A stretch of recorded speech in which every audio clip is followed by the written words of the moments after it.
بسم الله الرحمن الرحيم. وزارة الشؤون الإسلامية والأوقاف والدعوة والإرشاد بالمملكة العربية السعودية. ومن يشاقق الرسول من بعد ما تبين له الهدى ويتبع غير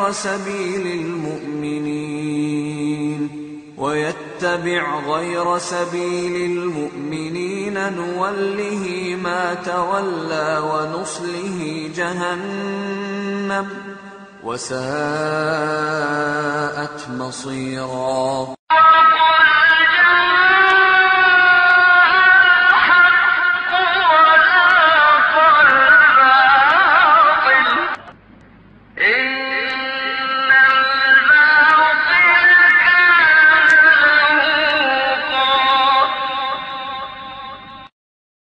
إن الحمد لله نحمده ونستعينه ونستغفره ونؤمن به ونتوكل عليه ونعوذ بالله من شرور أنفسنا ومن سيئات أعمالنا.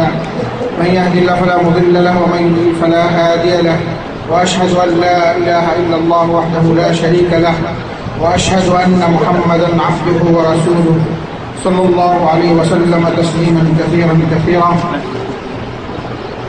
يا أيها الذين آمنوا اتقوا الله حق تقاته ولا تموتن إلا وأنتم مسلمون.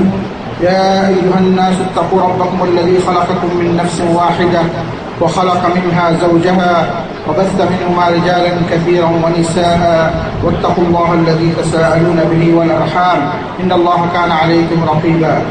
يا أيها الذين آمنوا اتقوا الله وقولوا قولا سديدا يصلح لكم أعمالكم ويغفر لكم ذنوبكم، ومن يطع الله ورسوله فقد فاز فوزا عظيما. أما بعد، فإن خير الحديث كتاب الله، وخير الهدي هدي محمد صلى الله عليه وسلم، وشر الأمور محدثاتها، وكل محدثة بدعة، وكل بدعة ضلالة، وكل ضلالة في النار. ثم أما بعد، فأعوذ بالله من الشيطان الرجيم.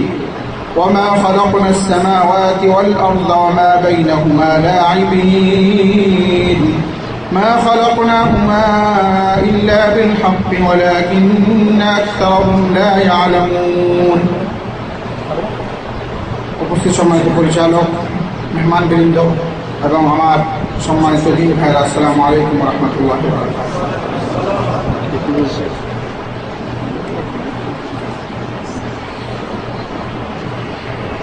সম্মানিত ভাইরা, আপনারা জানেন আজকে যে আলোচনার বিষয়বস্তু সেটা হচ্ছে বর্তমান মুসলিম বিশ্বের প্রচলিত মাযহাবের হাকিকত।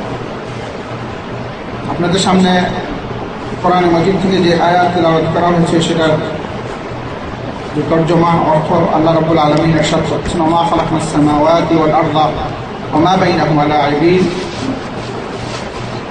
আল্লাহ রাব্বুল আলামিন বলতেছেন যে আসমান জমিন এবং তার মাঝে যা কিছু আছে আল্লাহ রাব্বুল আলামিন তা খেল তামাশার জন্য সৃষ্টি করেন না। মা খালাকনাহুমা ইল্লা বিল হক। আল্লাহ রাব্বুল আলামিন এক মহা সত্যের জন্য, মহা বাস্তবের জন্য, সত্যের জন্য সে সমস্ত সৃষ্টি করেছেন, সকল সৃষ্টি। ওয়ালাকিন্না আকসারান নাসি লা ইয়ালামুন, কিন্তু মানুষ অনেকেই তা জানে না। তাহলে আল্লাহ রাব্বুল আলামিন আসল যে উদ্দেশ্য, সকল সৃষ্টি পৃথিবীতে আসমান জমিন যা কিছু আমরা দেখতেছি সব কিছু খেল তামাশার জন্য সৃষ্টি করেন না। কেন সৃষ্টি করেছেন সেটা আমরা আল্লাহ রাব্বুল আলামিনের পক্ষ থেকে কোরআন মাজিদ থেকে জেনে নেব। আর সেই ক্ষেত্রে আমাদের আলোচনা বাড়িয়ে আসবে। আলোচনার যে বর্তমান যে অবস্থা সেটা আমরা পৃথিবীতে দেখতেছি যে প্রায় 200 কোটি মুসলমান বর্তমান বিশ্বে বসবাস করছে, কিন্তু মুসলমানদের অধিকাংশই প্রসিদ্ধ 4 মাযহাব ভিত্তিক ইবাদত করার প্রচলন রয়েছে। 200 কোটি মুসলমানদের মধ্যে অধিকাংশ মুসলমানরা এই যে প্রচলিত 4 মাযহাব ভিত্তিক ইবাদত করা হচ্ছে। এই মাযহাবের যে হাকিকত সেটা আমাদের জানতে হলে আজকের এই আলোচনা 13টি শিরোনামে উপস্থাপন করা হয়েছে। 13টি মোট শিরোনামে উপস্থাপন করা হয়েছে এই আলোচনাকে সুন্দরভাবে বোঝার জন্য। 1 নম্বর ভূমিকা, 2 নম্বর মাযহাব ও তাকলিদের পরিচিতি, 3 নম্বর মাযহাবের প্রকাশকাল ও স্থান, 4 নম্বর মাযহাবের মূল নীতিমালা। 5 নম্বর মুকাল্লিফগণের মাযহাব মানার দলিল। 6 নম্বর দ্বীন ইসলামের মূল নীতিমালা। 7 নম্বর সত্যপন্থী ও বাতিলপন্থীদের বৈশিষ্ট্য। 8 নম্বর পরিচালিত মাযহাব মানার হুকুম, মাযহাব মানার হুকুম। 9 নম্বর নিজেকে মাযহাবী নামে পরিচয় দেওয়া কোরআন হাদিসের পরিপন্থী কাজ। 10 নম্বর তাকলিদ, মানুষকে কোরআন ও সহিহ হাদিসের বিরোধী করে দেয়। 11 নম্বর তাকলিদ ও ইত্তেবার পার্থক্য। 12 নম্বর মুক্তি ও সাহায্যপ্রাপ্ত দলের বৈশিষ্ট্য। 13 নম্বর কোরআন ও সহিহ হাদিসের সকল মত বিরোধের চূড়ান্ত মীমাংসা রয়েছে। এই 13টি মূল শিরোনামে আমরা আপনাদের সামনে আলোচনা পেশ করব। তারপর যেটা রয়েছে দ্বীন ইসলামের মাযহাবের স্থান কোথায়, কবরের মাযহাবের স্থান কোথায়, তারপর ঈসা আলাইহিস সালামের যুগে মাযহাবের স্থান কোথায় থাকবে, হাশরের মাযহাবের স্থান কোথায় থাকবে, এবং উপসংহারের মাধ্যমে আমরা ইনশাআল্লাহ আলোচনা শেষ করব। বিষয়টা বুঝতে পারছেন কিনা আপনারা? যে সমস্ত জিনিসগুলো বলা হচ্ছে, কেন আমরা যেই দরজা দিয়ে প্রবেশ করবো সেই দরজাটা জানতে হবে, এই সমস্ত বিষয় আমাদের সামনে আসবে। তাহলে আমরা দেখতে পাচ্ছি যে বর্তমান মুসলিম বিশ্ব পরিচিত মাযহাবের যে হাকিকত, এটা বুঝতে হলে আমরা দেখতেছি যে আসল যে আল্লাহ রাব্বুল আলামিন বলেছেন যে আমি খেয়াল তামাশার জন্য মানুষকে সৃষ্টি করি। তো কেন সৃষ্টি করা হয়েছে, এই জিনিসটা যদি আমরা বুঝি তাহলে বিষয়টা আমাদের কাছে স্পষ্ট হয়ে যাবে। তো 1 নম্বর আমাদের জানা দরকার ইবাদতের হাকিকত, দ্বীন ইসলামের হাকিকত, সহিহ সুন্নতের হাকিকত। ইবাদতের হাকিকত যে আসল আল্লাহ রাব্বুল আলামিন পবিত্র কোরআনে ঘোষণা দিয়েছেন যে আল্লাহ রাব্বুল আলামিন মানুষকে সৃষ্টি করেছেন ওয়া খালাকাল জিন্না ওয়াল ইনসা ইল্লা লিয়াবুদুন, ইবাদত করার জন্য। তো ইবাদতের যে হাকিকত সেটা হচ্ছে আমরা সবাই জানি, আসল যে হাকিকত সেটা হচ্ছে তাওহীদের জন্য আল্লাহ রাব্বুল আলামিন এই সৃষ্টি করেছেন, একত্ববাদের জন্য। তো মূল সৃষ্টি করার যে মূল উদ্দেশ্য, এই জিনিসটা বুঝতে হবে। তাহলে ইবাদতটা কার জিনিস? এটা আল্লাহর জিনিস। কার জিনিস? সেই ইবাদতের ক্ষেত্রে এখন যদি আপনি মাযহাব ভিত্তিক ইবাদত করেন বা মন গড়া ইবাদত করেন, কারণ ইবাদতটা আল্লাহ, তাহলে আল্লাহর মর্জি মতো ইবাদত করতে। কার মর্জি মতো? আল্লাহ। এই জিনিসটা যদি আমরা বুঝে ফেলি তাহলে আমাদের মধ্যে কোনো ধরনের সন্দেহ সংশয় থাকবে। এই জিনিসটা বুঝতে হবে।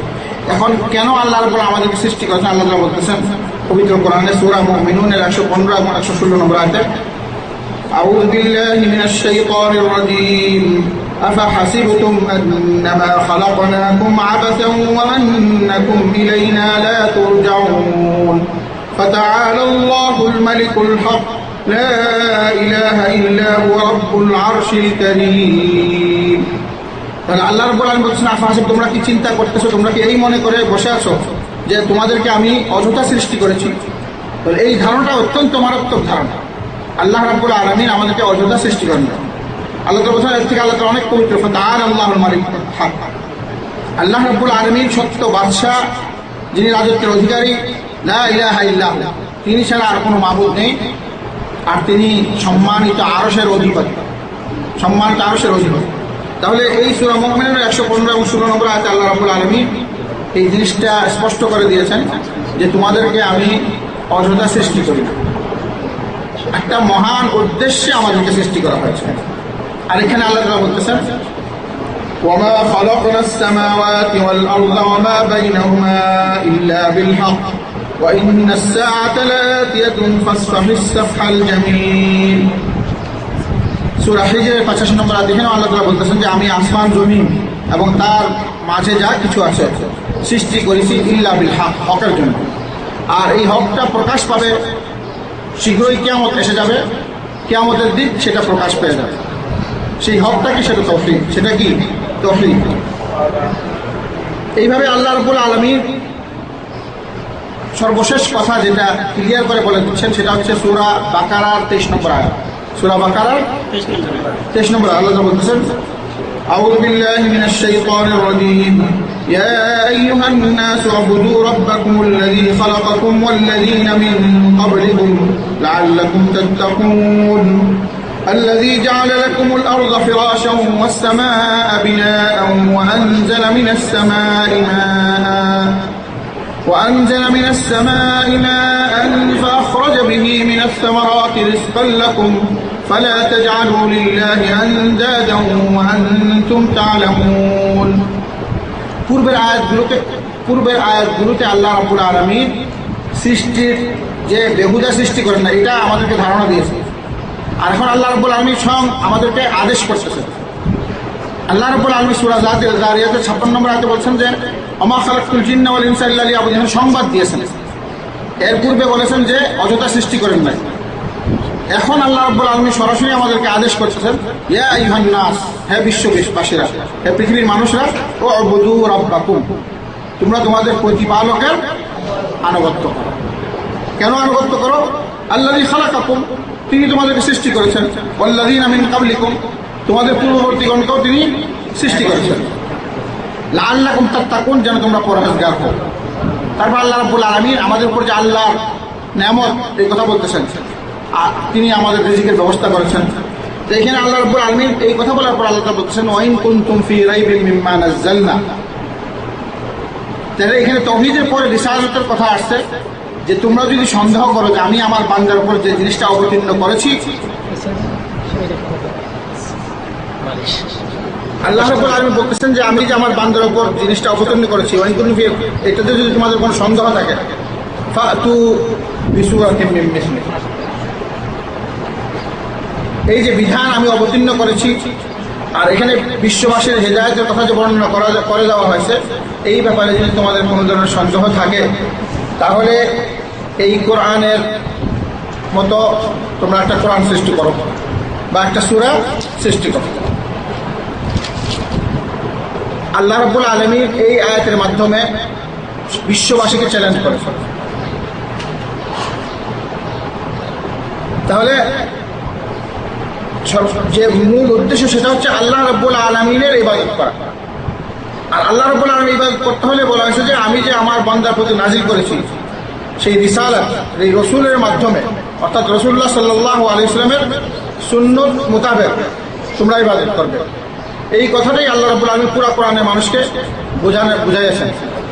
তাহলে আমরা যদি এই জিনিসটা বুঝি, তাহলে বুঝতে হবে যে এখানে মাযহাবের কোনো অবকাশ নেই বা মন গড়া কোনো লোকের অবকাশ নেই, কারণ ইবাদত করবো রব্বুল আলামিনের। কার? আর আল্লাহর মর্জি হচ্ছে, আল্লাহ রব্বুল আলামিন ইরাদা, ওনার যে ইচ্ছা সেটা হচ্ছে যে আমরা যেন তাওহীদ ভিত্তিক একমাত্র রাসূলুল্লাহ সাল্লাল্লাহু আলাইহি সাল্লামের অনুসরণে সকল ইবাদত আমরা করি, তাহলে সেটা আল্লাহর কাছে কি হবে? গ্রহণযোগ্য হবে।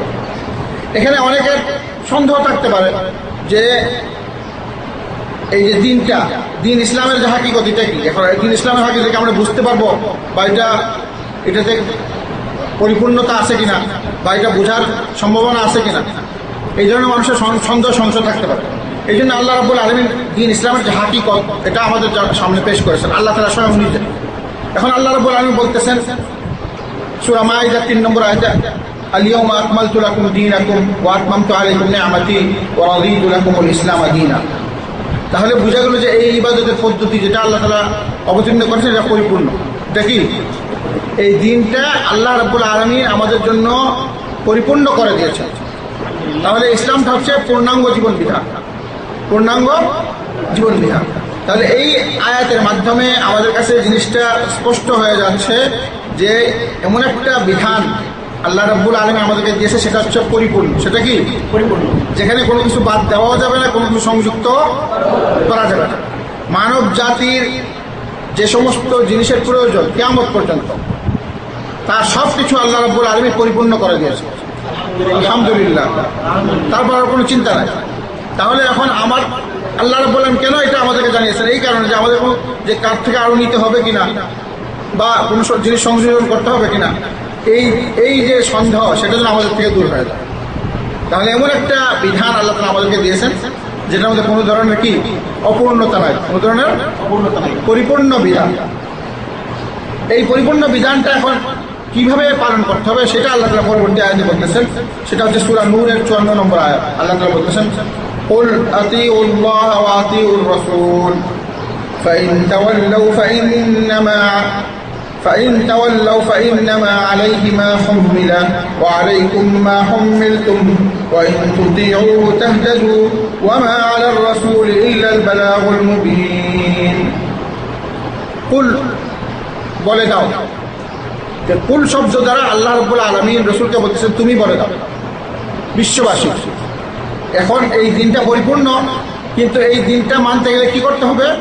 আতিউল্লাহ, সর্বপ্রথম আল্লাহর আনুগত্য, ও আতিউর রাসূল, তারপর কি করতে হবে? রাসূলুল্লাহ সাল্লাল্লাহু আলাইহি ওয়াসাল্লামের অনুসরণ করতে হবে।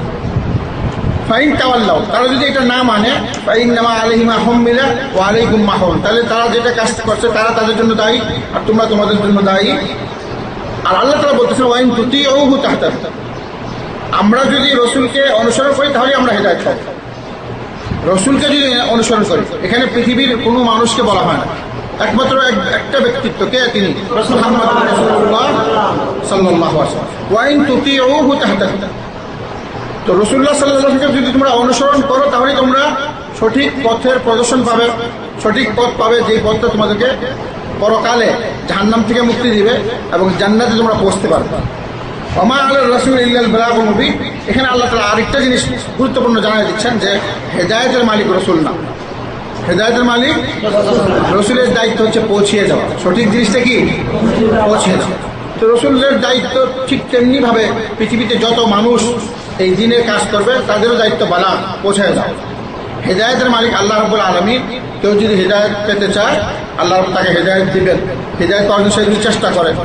তো এখানে আল্লাহ রাব্বুল আলামিন যে জিনিসটা পরিষ্কার করেছেন সেটা হচ্ছে কুল দ্বারা বর্ণনা করেছেন। পবিত্র কোরআন শরীফে যেখানে আমরা কুল শব্দ পাবো, কুল, এটা অত্যন্ত গুরুত্বপূর্ণ কথার ক্ষেত্রে আল্লাহ কুল বলেন। পুরা কোরআনে যেখানেই পাবেন কুল, তো কুলটা কাকে বলেছেন? রাসূলুল্লাহ সাল্লাল্লাহু আলাইহি ওয়াসাল্লাম। কাকে বলেছেন? অত্যন্ত গুরুত্বপূর্ণ, কারণ রাসূল আল্লাহ রাব্বুল আলামিন অনেক কিছু সরাসরি বলেন, কিন্তু এখানে বলতেছেন কুল, হে নবী তুমি বলে দাও। তাহলে কুল যেখানেই আসবে, আপনি কোরআন শরীফে দেখবেন কুল শব্দ যেখানে আসছে সেখানেই বুঝবেন যে এখানে অত্যন্ত গুরুত্বপূর্ণ সংবাদ বা আদেশ বা নিষেধ আসতেছে। আল্লাহ তাআলা বলতেছেন কুল হুয়াল্লাহু আহাদ, বলছেন কিনা? অত্যন্ত গুরুত্বপূর্ণ কথা, আল্লাহর পরিচয় বলে দাও তিনি আল্লাহ, যিনি একক অদ্বিতীয়। কুল আউযু বিরাব্বিল ফালাক, তোমরা বলো যে আমরা আল্লাহর কাছে আশ্রয় চাচ্ছি সেই মহান রবের, যিনি কি সকালের রব। এইভাবে আল্লাহ রাব্বুল আলামিন বলতেছেন কুল আউযু বিরাব্বিন নাস, কুল বলো আশ্রয় চাচ্ছি যিনি মানুষের প্রতিপালক। আল্লাহ রাব্বুল আলামিন বলতেছেন কুল ইয়া আইয়ুহাল কাফিরুন, যখন কাফেররা বলল রাসূলকে যে আপনি এক বছর ইবাদত আমাদের পূজা করবেন, আমরা আপনার ইবাদত মানব, এখানে ইসলামকে মিশ্রণের ব্যবস্থা তারা করছিল। তখন রাসূল সাল্লাল্লাহু আলাইহি ওয়াসাল্লাম আল্লাহ বলেন কুল বলে দাও ইয়া আইয়ুহাল কাফিরুন লা আ'বুদু মা তা'বুদুন। তো এইভাবে পবিত্র কোরআনে যেখানে কুল শব্দ পাবে অত্যন্ত গুরুত্বপূর্ণ কথা আসতেছে সেটা আমাদের লক্ষ্য করতে হবে। তো এখানে আল্লাহ তাআলা কুল দ্বারা বলছেন যে কুল আতিউল্লাহ ওয়া আতিউর রাসূল, পৃথিবীর সমস্ত বিশ্ববাসীকে বলে দাও আতিউল্লাহ, আল্লাহর অনুগত করো, রাসূলের অনুসরণ করো। আর যদি তারা না মানে তো তারা তাদের যে পাওনা সেটা পেয়ে যাবে। আর আপনার দায়িত্ব হচ্ছে কি পৌঁছায় দাও, আপনার দায়িত্ব কি পৌঁছায় দাও। এই জিনিসটা আল্লাহ এটা হচ্ছে দিন ইসলামের আসল হাকিকত। দিন ইসলাম হচ্ছে পরিপূর্ণ এবং সেখানে সব কিছু বিধিবিধানের বাস্তব নমুনা হচ্ছেন রাসূলুল্লাহ সাল্লাল্লাহু আলাইহি ওয়াসাল্লাম। তাহলে এই পরিপূর্ণ বিধান যদি রাসূল সাল্লাল্লাহু আলাইহি ওয়াসাল্লামের আদর্শের উপর আমি আমল করি তাহলে এই ইবাদতটা আল্লাহর কাছে গ্রহণযোগ্য হবে। এখানে যদি রাসূলের আদর্শ বাদ দিয়ে আমরা পৃথিবীর অন্য কোনো ব্যক্তিত্বের আদর্শের অনুসরণ করি, সেক্ষেত্রে যদি কোরআন হাদিসের পরিপন্থী কাজ হয়ে যায় তো সেটা আল্লাহর কাছে কখনো গ্রহণযোগ্য হবে না। এখন সহিহ সুন্নতের হাকিকত কি সেটা আমরা বুঝবো ইবাদতের ক্ষেত্রে। আল্লাহ রাব্বুল আলামিন বলেছেন ইয়া আইয়ুহাল্লাযীনা আমানু আতিউল্লাহ ওয়া আতিউর রাসূল ওয়া লা তুবতিলু আ'মালাকুম। তাহলে এখানে প্রত্যেকটা কাজ যতক্ষণ পর্যন্ত রাসূলের ইত্তেবার মাধ্যমে হবে না সেটা কি হয়ে যাবে? নষ্ট হয়ে যাবে। সূরা মুহাম্মাদের 33 নম্বর আয়াতে আল্লাহ রাব্বুল আলামিন বলতেছেন যে হে নবী আপনি ঈমানদারদেরকে বলে দেন ইয়া আইয়ুহাল্লাযীনা আমানু, আল্লাহ তাআলা সরাসরি সম্বোধন করতেছেন ইয়া আইয়ুহাল্লাযীনা আমানু, হে ঈমানদাররা, আতিউল্লাহ ওয়া আতিউর রাসূল। পূর্বের আয়াতে আল্লাহ তাআলা রাসূলকে বলেছেন কুল দ্বারা, আর এখানে আল্লাহ রাব্বুল আলামিন সরাসরি আমাদেরকে বলতেছেন, মুমিনদেরকে বলতেছেন ইয়া আইয়ুহাল্লাযীনা আমানু, ইয়া আইয়ুহাল্লাযীনা। তাহলে আল্লাহ রাব্বুল কোনো কিছু বাদ রাখেন নাই। অনেকে বলে কোরআনে সব কিছু নাই, প্রত্যেকটা জিনিস সূক্ষ্মভাবে একটার পর একটা ধারাবাহিক আল্লাহ তাআলা সুন্দরভাবে বর্ণনা করছেন। প্রথম রাসূলকে বলেছেন বলে দাও, রাসূল তো এখন পৃথিবীতে নাই, এখন কিয়ামত পর্যন্ত আল্লাহ তাআলা সরাসরি আমাদেরকে বলতেছেন কি বলতেছে? ইয়া আইয়ুহাল্লাযীনা আমানু, হে ঈমানদারগণ। এই যে আল্লাহ রাব্বুল আলামিন আমাদেরকে বলতেছে, এটা কিয়ামত পর্যন্ত এই কথা থাকবে। ইয়া আইয়ুহাল্লাযীনা আমানু, হে ঈমানদারগণ। আজ থেকে নিয়ে কিয়ামত পর্যন্ত যত ঈমানদার পৃথিবীতে আসবে সবাইকে আল্লাহ তাআলা সম্বোধন করতেছে। আমানু কি? আতিউল্লাহ ওয়া আতিউর রাসূল।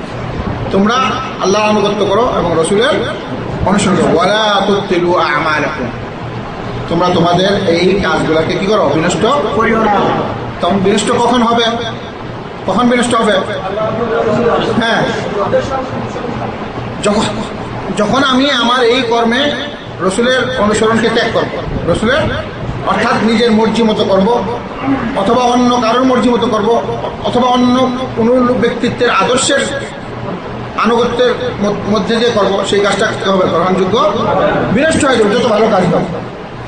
আল্লাহ রাব্বুল আলামিন আরো সুন্দর করে সংবাদ দিচ্ছেন, কারণ আল্লাহর সংবাদরা সত্য, তাতে কোনো ধরনের সন্দেহ নাই। আল্লাহ তাআলা বলতেছেন সূরা আহজাবের 21 নম্বর আয়াত, লাকাদ কানা লাকুম ফি রাসূলিল্লাহি উসওয়াতুন হাসানাহ লিমান কানা ইয়ারজুল্লাহ ওয়াল ইয়াওমাল আখির। অবশ্যই রাসূলুল্লাহ সাল্লাল্লাহু আলাইহি ওয়াসাল্লামের জীবনে তোমাদের জন্য উত্তম আদর্শ রয়েছে। কত ধরনের ভাবে আল্লাহ তাআলা আমাদেরকে সম্বোধন করছেন। একবার আমাদেরকে ঈমানদার বলে দিচ্ছেন, একবার রাসূলুল্লাহ সাল্লাল্লাহু আলাইহি ওয়াসাল্লামের মাধ্যমে আমাদেরকে আদেশ করতেছেন, আবার এখন রাসূলুল্লাহ সাল্লাল্লাহু আলাইহি ওয়াসাল্লামের উত্তম আদর্শ সেটা আমাদেরকে সংবাদ দিচ্ছেন। তাহলে কোরআনটা এত সুন্দর জিনিস যে এখানে কোনো কিছু স্পষ্ট নয়, সব কিছু দিনের আলোকের মতো, সূর্যের মতো স্পষ্ট, একদম অস্পষ্ট নয়, স্পষ্ট একদম। 2 নম্বর যে আমরা মাযহাব ও তাকলিদের পরিচিতি। এখন মাযহাব আমরা প্রথম যে জিনিসটা জানলাম সেটা হচ্ছে ইবাদত। আল্লাহ রাব্বুল আলামিন অযথা আমাদেরকে সৃষ্টি করেন নাই ইবাদতের জন্য। আর ইবাদতটা কি? সেখানে আমরা ইসলামের হাকিকত, দ্বীনের হাকিকত, রাসূলুল্লাহ সাল্লাল্লাহু আলাইহি ওয়াসাল্লামের সুন্নাত থাকে সেটাও জানলাম। এখন আমরা যে জিনিসটা বুঝবো সেটা হচ্ছে যেটা আমরা শুনে থাকি মাযহাব ও তাকলিদ। মাযহাব কি জিনিস, তাকলিদ কি জিনিস, সেই জিনিসটা আমরা জানতাম। তো মাযহাব একটা আরবি শব্দ, আরবিতে বলা হয় জাহাবা, চলে গেছে, বা ইযহাব, যাও। সেখান থেকে মাযহাব মানে পথ চলার রাস্তা, পথ চলার রাস্তা, এটা হলো শব্দার্থ। অর্থাৎ একটা মানুষ কোনো কিছু পেতে হইলে একটা পথ চলে যাওয়ার জন্য, সে গন্তব্য স্থানে পৌঁছতে হইলে পথ চলতে হবে। পথ চলা ছাড়া যাওয়া যাবে? এখন আপনারা যে আসছেন এখানে পথ চলে আসছেন, যে পথ না চলতেন সেখানে এই স্থানে এই যে বৈঠক, তিনি বৈঠকে পৌঁছতে পারতেন না। ঠিক তেমনিভাবে আমাদের জীবনটা চলার পথে। হাদিস শরীফে বলা হয়েছে যে দুনিয়াটা হচ্ছে আখিরাতের একটা রাস্তা, আখিরাতে যাওয়ার কি একটা রাস্তা, চলার পথ। আর আমাদের সবাই, আমরা জন্ম হচ্ছি, বড় হচ্ছি, বৃদ্ধ হচ্ছি, এভাবে মানুষ মারা যাচ্ছে, সবাই সফরের মধ্যে আছে, সবাই যাত্রা করতেছে পরকালের দিকে। তো এই মাযহাব অর্থ হচ্ছে শব্দার্থ যেটা, সেটা হচ্ছে পথ চলার রাস্তা, পথ চলার রাস্তা। আর যেটা নাকি আমরা যেই মাযহাবের কথা বলতেছি সেটার যে সারি সংজ্ঞা বা পরিচয়, সেটা হচ্ছে যে দলিলবিহীন অন্যের মতের উপর চলার রাস্তা। দলিলবিহীন অন্যের মতের উপর চলার রাস্তা, বা বিনা দলিলে অন্যের কথা ও মত গ্রহণ করা। বিনা দলিলে অন্যের কথা ও মত গ্রহণ করা।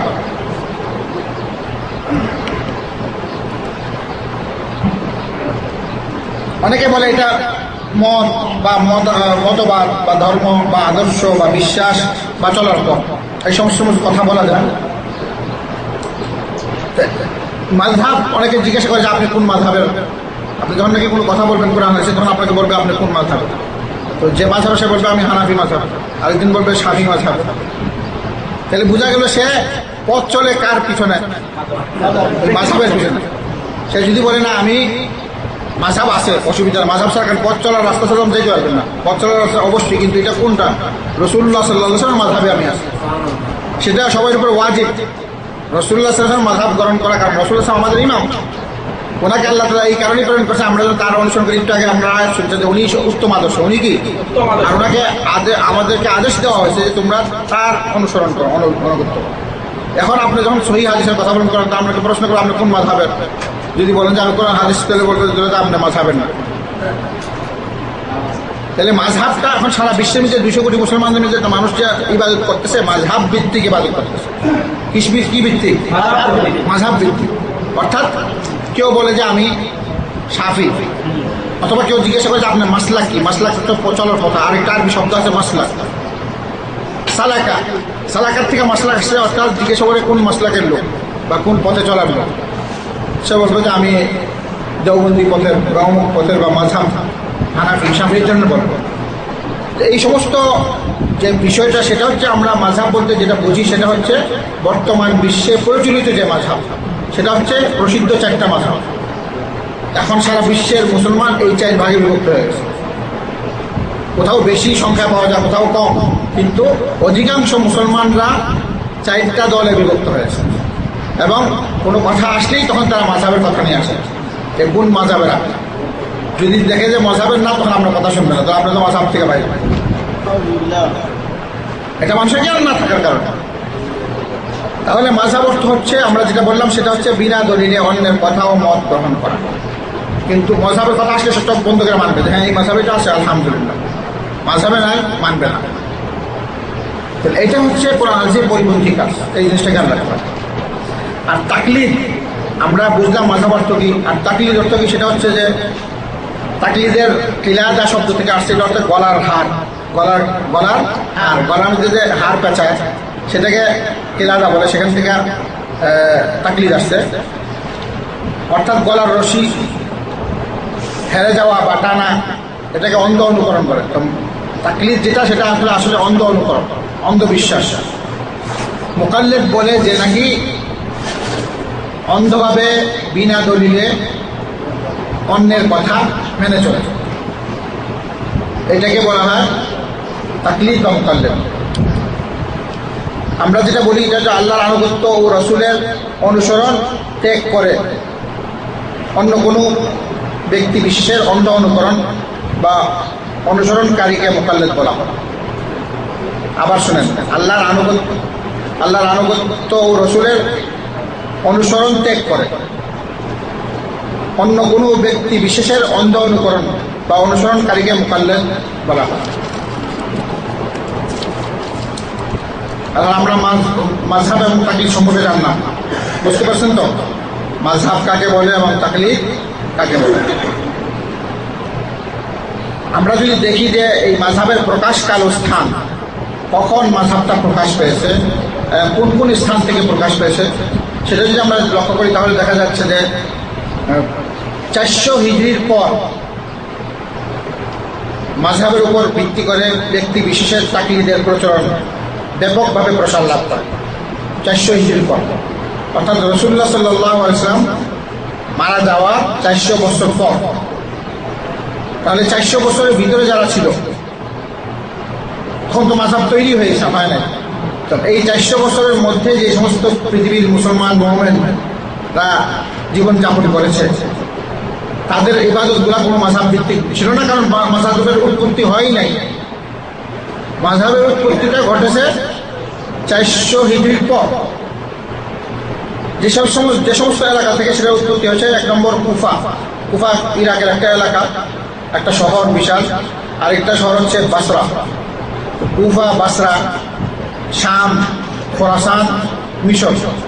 শাম আপনারা চিনেন সিরিয়া দেশ, আর খোরাসান হচ্ছে ইরানের দেশ, আর মিশর আপনারা সবাই জানেন।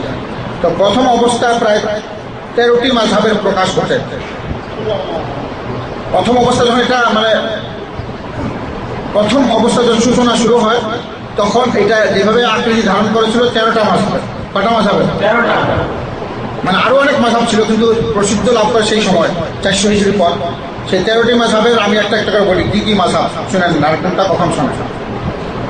1 নম্বর ইমাম হাসান বসরির মাযহাব। ইমাম হাসান বসরি সবাই জানেন, চিনেন, অত্যন্ত বিজ্ঞ একজন আলেম।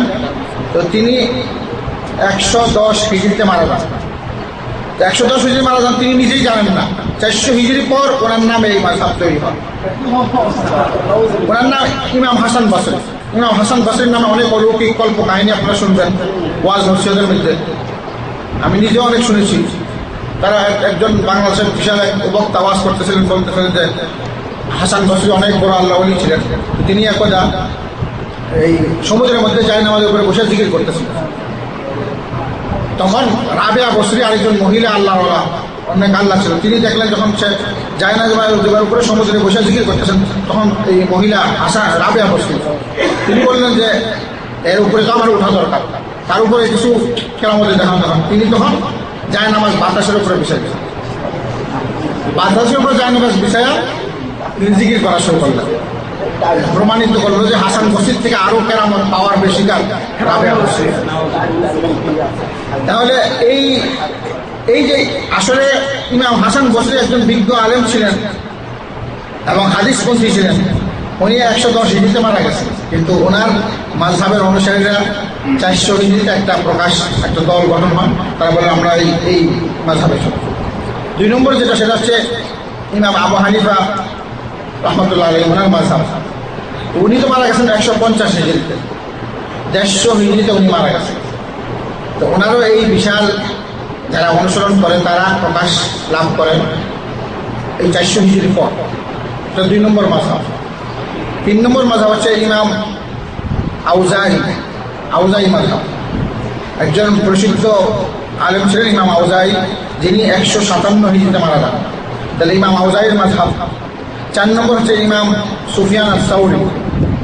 ইমাম সুফিয়ান আস-সাউরি, এই সাউরির মাযহাব রয়েছে এখনো বর্তমান ফিকহের বইতে আপনি পাবেন যে সাউরির এই মতামত। 5 নম্বর ইমাম লাইথের মাযহাব, উনি 175 হিজরিতে মারা যান। 6 নম্বর ইমাম সুফিয়ান আইনা, ওনার মাযহাব, উনি 158 হিজরিতে মারা যান। 7 নম্বর ইমাম শাফি মাযহাব, উনি 204 হিজরিতে মারা যান। 8 নম্বর ইমাম হাম্বলের মাযহাব, তিনি 214 হিজরিতে মারা যান। 9 নম্বর ইমাম দাউদ আজ-জাহিরি মাযহাব বলে, উনি মারা যান 270 হিজরিতে। 10 নম্বর ইমাম সাউর আল কালবি, উনি 240 হিজরিতে মারা যান। এই প্রায় 10টা মাযহাব প্রথম অবস্থায় প্রকাশ লাভ করে, আর সেটাও 400 হিজরির পর। কখন? আর তারা কিন্তু এই যে যাদের কথা বলেছে একজন সবাই সর্বশেষ যে তিনি 270 হিজরিতে মারা গেছে, 400 হিজরি বহুত দূরে। এই যে 10 জনের নাম বলেছে এরা জানেও না যে এদের নামে কি হয়েছে, এদের মতামতের উপর মানুষ চোখ বন্ধ করে অনুসরণ করে চলে, এরা জানে না। এরা তাদের ফতুয়া বা যতটুকু বুঝছে ইসলামভাবে বিভিন্ন মশলা মশাই বলে গেছে। যেমন একটা দৃষ্টান্ত আমি দিই, উদাহরণ যেমন বলা হয়েছে এই যে ইমাম হাসান বসরি 110 হিজরিতে মারা গেছে, এটা আমি বলতেছি আপনাদেরকে যে আকিকা দেওয়াটা একটা সুন্নত ইবাদত। কি ইবাদত? এটার ব্যাপারে বুখারী মুসলিমে হাদিস আছে, রাসূল বলছেন যে একটা লোকের যদি ছেলে জন্ম গ্রহণ করে তাহলে তার জন্য 7 দিনের দিন 2টা ছাগল বা দুম্বা আকিকা করে, এটা রাসূল নিজে বলেছেন বুখারী। তাহলে রাসূল বলছেন 1 নম্বর, এটা রাসূলের কওলি হাদিস, বুখারীর হাদিস। 2 নম্বর আবার ফেইলি হাদিস, রাসূলুল্লাহ সাল্লাল্লাহু আলাইহি ওয়াসাল্লাম যখন নাকি ওনার নাতি ফাতেমা রাদিয়াল্লাহু আনহা হাসান এবং হুসাইন জন্মগ্রহণ করে, দুনো ছেলের ক্ষেত্রে হাসান রাদিয়াল্লাহু ক্ষেত্রেও হুসাইনের ক্ষেত্রেও বাস্তবে তিনি কি করেন 7 দিনের দিন কি করেন জব করেন, 7 দিনের দিন কি করেন জব করেন, হাসানের ক্ষেত্রেও হুসাইনের ক্ষেত্রে। এবং 7 দিনের দিন তাকে বলা সুসম বলছেন তাদের মাথা কামানো এবং তাদের সুন্দর নাম রাখা, এই চুলগুলা ওজন করে আল্লাহ রাস্তায় দান করা। এটা একটা বিধান, সুন্নত, একটা ইবাদতের কথা বর্ণনা করা আছে। এখন এখানে এই আকিকা নিয়ে আমার সঙ্গে অনেক মতবিরোধ। কেউ বলে যে যখন ইচ্ছা তখন দিতে পারবে, কেউ বলে যে বাপ দেয় না ইচ্ছা নিজেই নিজেরটা দিবে। আর রাসূল বলেছেন যে ছেলের উপর পিতার হক, পিতা দিবে ছেলের জন্য আকিকা, এটা বলে দিচ্ছেন। তাহলে কে দিবে এটাও বলা হচ্ছে, পরিমাণটাও বলে দেওয়া হয়েছে, কখন দিবে সেটাও বলে দেওয়া হয়েছে, এবং কোন দিন দেওয়া হবে সেটাও বলে দেওয়া হয়েছে। এখন এখানে দেখা যাচ্ছে অনেকে বলে যে উট দিয়া আকিকা করলেও চলবে, গরু দিয়ে আকিকা করলেও চলবে, আবার বলে যে এই কুরবানির সাথে আকিকা করা যাবে। এই সমস্ত জিনিসগুলো যে আছে মানুষের মধ্যে থেকে মতামত করে আসছে, কোরআন হাদিস আপনি কিয়ামত পর্যন্ত খুঁজে পাবেন। এখন ইমাম হাসান বসরির একটা কথা আছে এই ব্যাপারে যে কেউ যদি আকিকা 7 দিনের দিন না দিতে পারে 14 দিনের দিবে, 14 দিনের দিন দিবে, 14 দিন না দিতে পারলে 21 দিনের দিন দিবে, 3 7 21। প্রথম 7 দিনে দিতে পারলেন না, দ্বিতীয় 7 দিনে দিবেন, 14 দিন হয়। তৃতীয় 7 দিনে কতদিন হয়? 21 দিন। 21 দিনের দিন দিবেন, না দিলে যখন ইচ্ছে তখন দিবেন। তাহলে এটা কার মাযহাব? হাসান বসরি, ইমাম হাসান। এখন এটা যে পাইছে সে বলে এটা উনি বলছে ফারাজ, আমি এটা ধরে সুবিধা। এইভাবে আমরা একটা দৃষ্টান্ত দেওয়া হবে যে মানুষ কিভাবে মতামত, যখন মানুষ দেখে তার পক্ষে আসতেছে জিনিসটা অমুকে বলছে, তখন সে কোরআন হাদিস বলে যে এই যখন সে বলছে সে এই আমানতটা তার গ্রহণ মনে করে তার উপরে যে ছেড়ে দিতেছে। আসলে প্রত্যেকটা লোক তার ইবাদতের জন্য সে নিজে দেয়। একজনের বোঝা আরেকজন কেউ উঠাবে না। কি আমাদের দিন আল্লাহ রাব্বুল আলামিন আমাদেরকে সৃষ্টি করেছেন, প্রত্যেকে আমরা দায়ী আল্লাহর কাছে। আমার ইবাদতটা আল্লাহর কাছে আমাকে বোঝাই দিতে হবে। আমি কতটুকু আল্লাহর আদেশ নিষেধ মেনে চলছি, কতটুকু আমি নাফরমানি করছি, সেটা হিসাব আমাকে দিতে হবে। আর আমার পাওনাটা আল্লাহ আমাকেই দিবে, আর কেউ দিবে। এই জিনিসটা খেয়াল রাখতে হবে। এইভাবে 10 জন যে মাযহাব, 10টা মাযহাব প্রথম অবস্থায় প্রকাশ পায় এবং এর মধ্যে কেউই তারা জানে না যে তাদের নামে এই মতামত নিয়ে একটা ফিকহার বই তৈরি হয়েছে এবং এগুলোর উপর মানুষ অনুসরণ করতেছে প্রথম অবস্থা। পরে আসেন অবশেষে চূড়ান্ত পর্যায়ে পৃথিবীতে 4টি মাযহাব সারা বিশ্বে প্রসিদ্ধতা লাভ করে অবশেষে। কারণ এগুলা লিপিবদ্ধ করা হয় নাই, কিছু লিপিবদ্ধ করা হয়েছে বা সঠিক পদ্ধতিতে করা হয় নাই। এগুলার যে ফিকার বইগুলা পাওয়া যায়নি ঠিক মতো, বা যারা লিখে ভালো করে লিখতে পারে নাই। অবশেষে দেখা যাচ্ছে যে এই 4 মাযহাবের পিছনে অনেক ওলামারা অনেক তারা চেষ্টা সাধনার পর বিভিন্ন ধরনের রচনা তৈরি করে ফেলেছে, ফিকার বই। এই জন্য এই 4টা মাযহাব পরবর্তীকালে প্রসিদ্ধতা লাভ করছে। সেটা হচ্ছে সর্বপ্রথম হানাফি মাযহাব, 2 নম্বর মালিকি মাযহাব, 3 নম্বর শাফি মাযহাব, 4 নম্বর হাম্বলি মাযহাব। তো এদের যদি আমরা ইতিহাস দেখি তাহলে দেখবো যে সর্বপ্রথম ইমাম আবু হানিফা রাহমাতুল্লাহ আলাইহি তিনি জন্মগ্রহণ করেছেন 80 হিজরিতে এবং মারা গিয়েছেন 150 হিজরিতে। তাহলে এই যে 4 ইমামের যে সর্বশেষ যিনি মারা গেছেন আহমদ ইবনে হাম্বল, উনি মারা গেছেন 214 হিজরিতে। 214 হিজরিতে। তো 214 হিজরিতে দেখা যাচ্ছে যে এই 4 ইমামের ইতিহাস পৃথিবীর থেকে শেষ হয়ে যায় 214 হিজরিতে। আর মাযহাব প্রকাশ পায় 400 হিজরির পর। তাহলে 400 হিজরির পর মাযহাবটা প্রকাশ পেয়েছে। তাহলে বোঝা গেল যে তারা তো পৃথিবীতেই ছিল না, তারা জানেও না। এটা আবিষ্কার হয়েছে 400 হিজরির পর। কিভাবে আবিষ্কার হয়েছে এটা আমরা সামনে পেশ করবো। তাহলে এখানে যেটা আমরা জানতে পারি যে যেমন ধরেন ইমাম আবু হানিফা রাহমাতুল্লাহ যেদিন মারা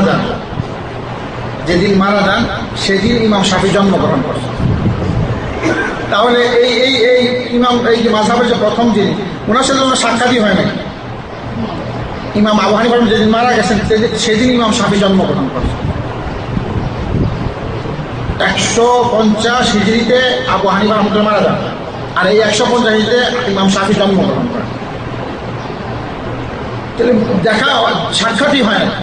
অথচ যারা মাযহাব ভিত্তিক, যারা মাযহাব মানে, তারা দেখেন তাদের বইয়ের মধ্যে এই কথা উল্লেখ করেছেন যে ইমাম শাফি আবু হানিফাকে অনেক শ্রদ্ধা করতেন, ছাত্র শ্রদ্ধা করতেন।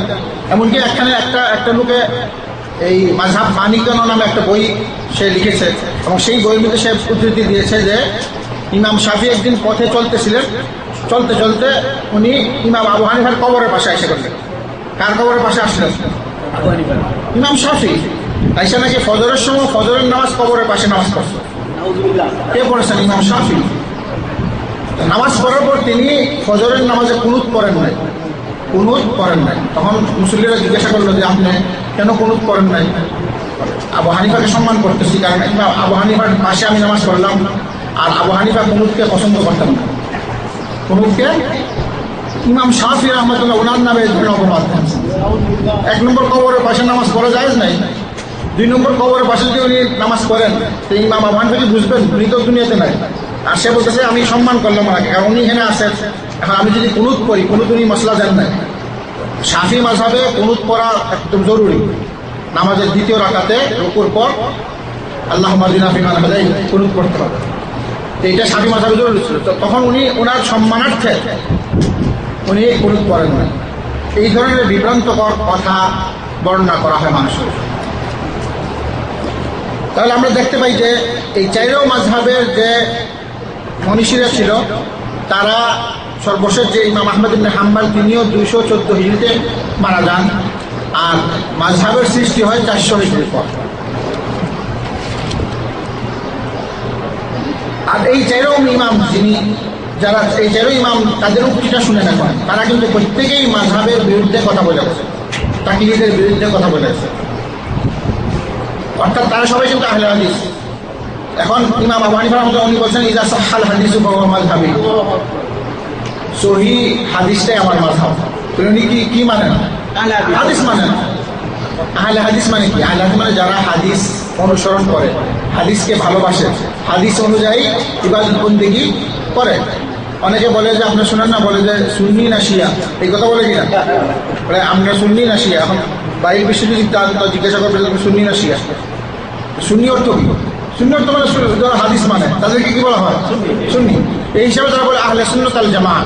আহলে সুন্নাত ওয়াল জামাত অর্থ কি? অর্থ হলো আহলে হাদিস, যারা যেই জামাতরা সহিহ হাদিসকে অনুসরণ করে তাদেরকে বলা হয় কি? আহলে সুন্নাত ওয়াল জামাত। আহলে সুন্নাত ওয়াল জামাত অর্থই আহলে হাদিস, দুটো একই জিনিস, খালি সুন্নত ও হাদিস, হাদিস অর্থ সুন্নত।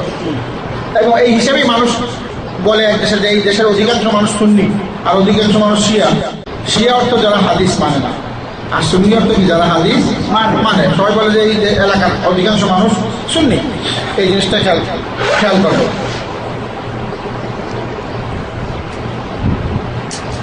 এখানে এই ইমাম আবু হানিফা রাহমাতুল্লাহ উনি বলেছেন যে সহিহ হাদিস যখনই পাওয়া যাবে তখনই সেটাই আমার মাযহাব। এটা ইকাজুল ইমাম একটা বই, সেটা 52 নম্বর পৃষ্ঠা উনি বলেছেন। এই কথা ইমাম শাফিও বলেছেন, ইযা সাহহাল হাদিসু ফাহুয়া মাযহাব। তাহলে এই দুটো ইমাম, এক ইমামের সাথে আরেক ইমামের দেখাই হয় না। ইমাম আবু হানিফা মারা যাওয়ার পর, যেদিন মারা গেছেন সেদিন ইমাম শাফি জন্ম হয়েছে। উনি লেখাপড়া করার পর উনিও বলে গেছেন মরার আগে যে সহিহ হাদিসটাই আমার মাযহাব। আর তেমনিভাবে ইমাম আবু হানিফা আগে বলে গেছেন যে সহিহ হাদিস আমার মাযহাব। আর এখানে ইমাম আবু হানিফা বলতেছেন যে তুমি আমার কথা বিনা দলিলে গ্রহণ করো না, একজনকে বলতেছেন। এবং ইমাম মালিক ও অন্যদের অবশ্যই গ্রহণ করবে না। আর তোমরা শরীয়তি বিধান সেখান থেকে গ্রহণ করো যেখান থেকে তারা গ্রহণ করেছে। অর্থাৎ উনি নিজের ছাত্রকে বলতেছে যে আমি যেটা বলি সেটা গ্রহণ করবে না, ইমাম শাফির কথাও গ্রহণ করবে না, তারা যেখান থেকে কথা গ্রহণ করে সেখান থেকে তুমি গ্রহণ করো। ইমাম আবু হানিফা কথা বলেছেন।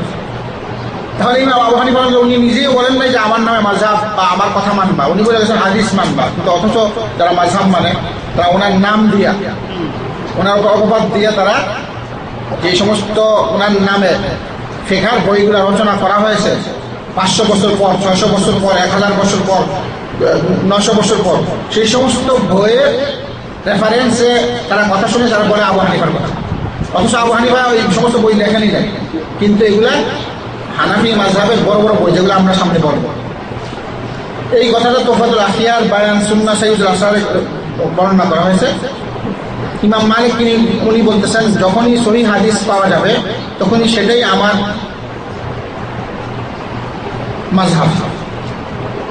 তাহলে ইমাম মালিক উনিও বলতেছেন যে সহিহ হাদিসটাই আমার মাযহাব। আর এখানে বলতেছেন তোমরা যখনই দেখবে যে আমার কথাটা হাদিসের বিরোধিতা করছে তখন তোমরা সেই হাদিসের উপর আমল করবে আর আমার কথাটাকে দেয়ালে ছুঁড়ে মারবে, আমার কথাটাকে দেয়ালে ছুঁড়ে মারবে। এটা ইমাম মালিক হুজ্জাতুল মালিকের মধ্যে বর্ণনা করা হয়েছে। এই কথা ইমাম আবু হানিফাও বলেছেন, এই কথাটা ইমাম শাফিও বলেছেন, সেম কথা। আর এখানে বলা হচ্ছে যে তোমরা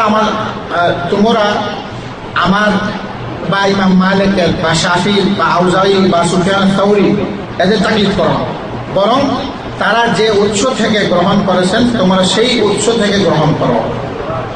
এখন স্পষ্টভাবে বলেছে তাকলিদ করবা না, ইমাম আহমদ বিন হাম্বল বলেছেন। আর এখানে উনি বলতেছেন যে যে ব্যক্তি রাসূলুল্লাহ সাল্লাল্লাহু আলাইহি ওয়াসাল্লামের হাদিসকে রদ করে দেয় সে ধ্বংসের মুখে পৌঁছে যায়। এইভাবে দেখা যাচ্ছে যে সমস্ত ইমামগণ সবাইকে এই ওসিয়ত করে গেছেন যেন আমরা সবাই ইমামরা যেখান থেকে বিধিবিধান গ্রহণ করেন সেখান থেকে যেন আমরা নেই।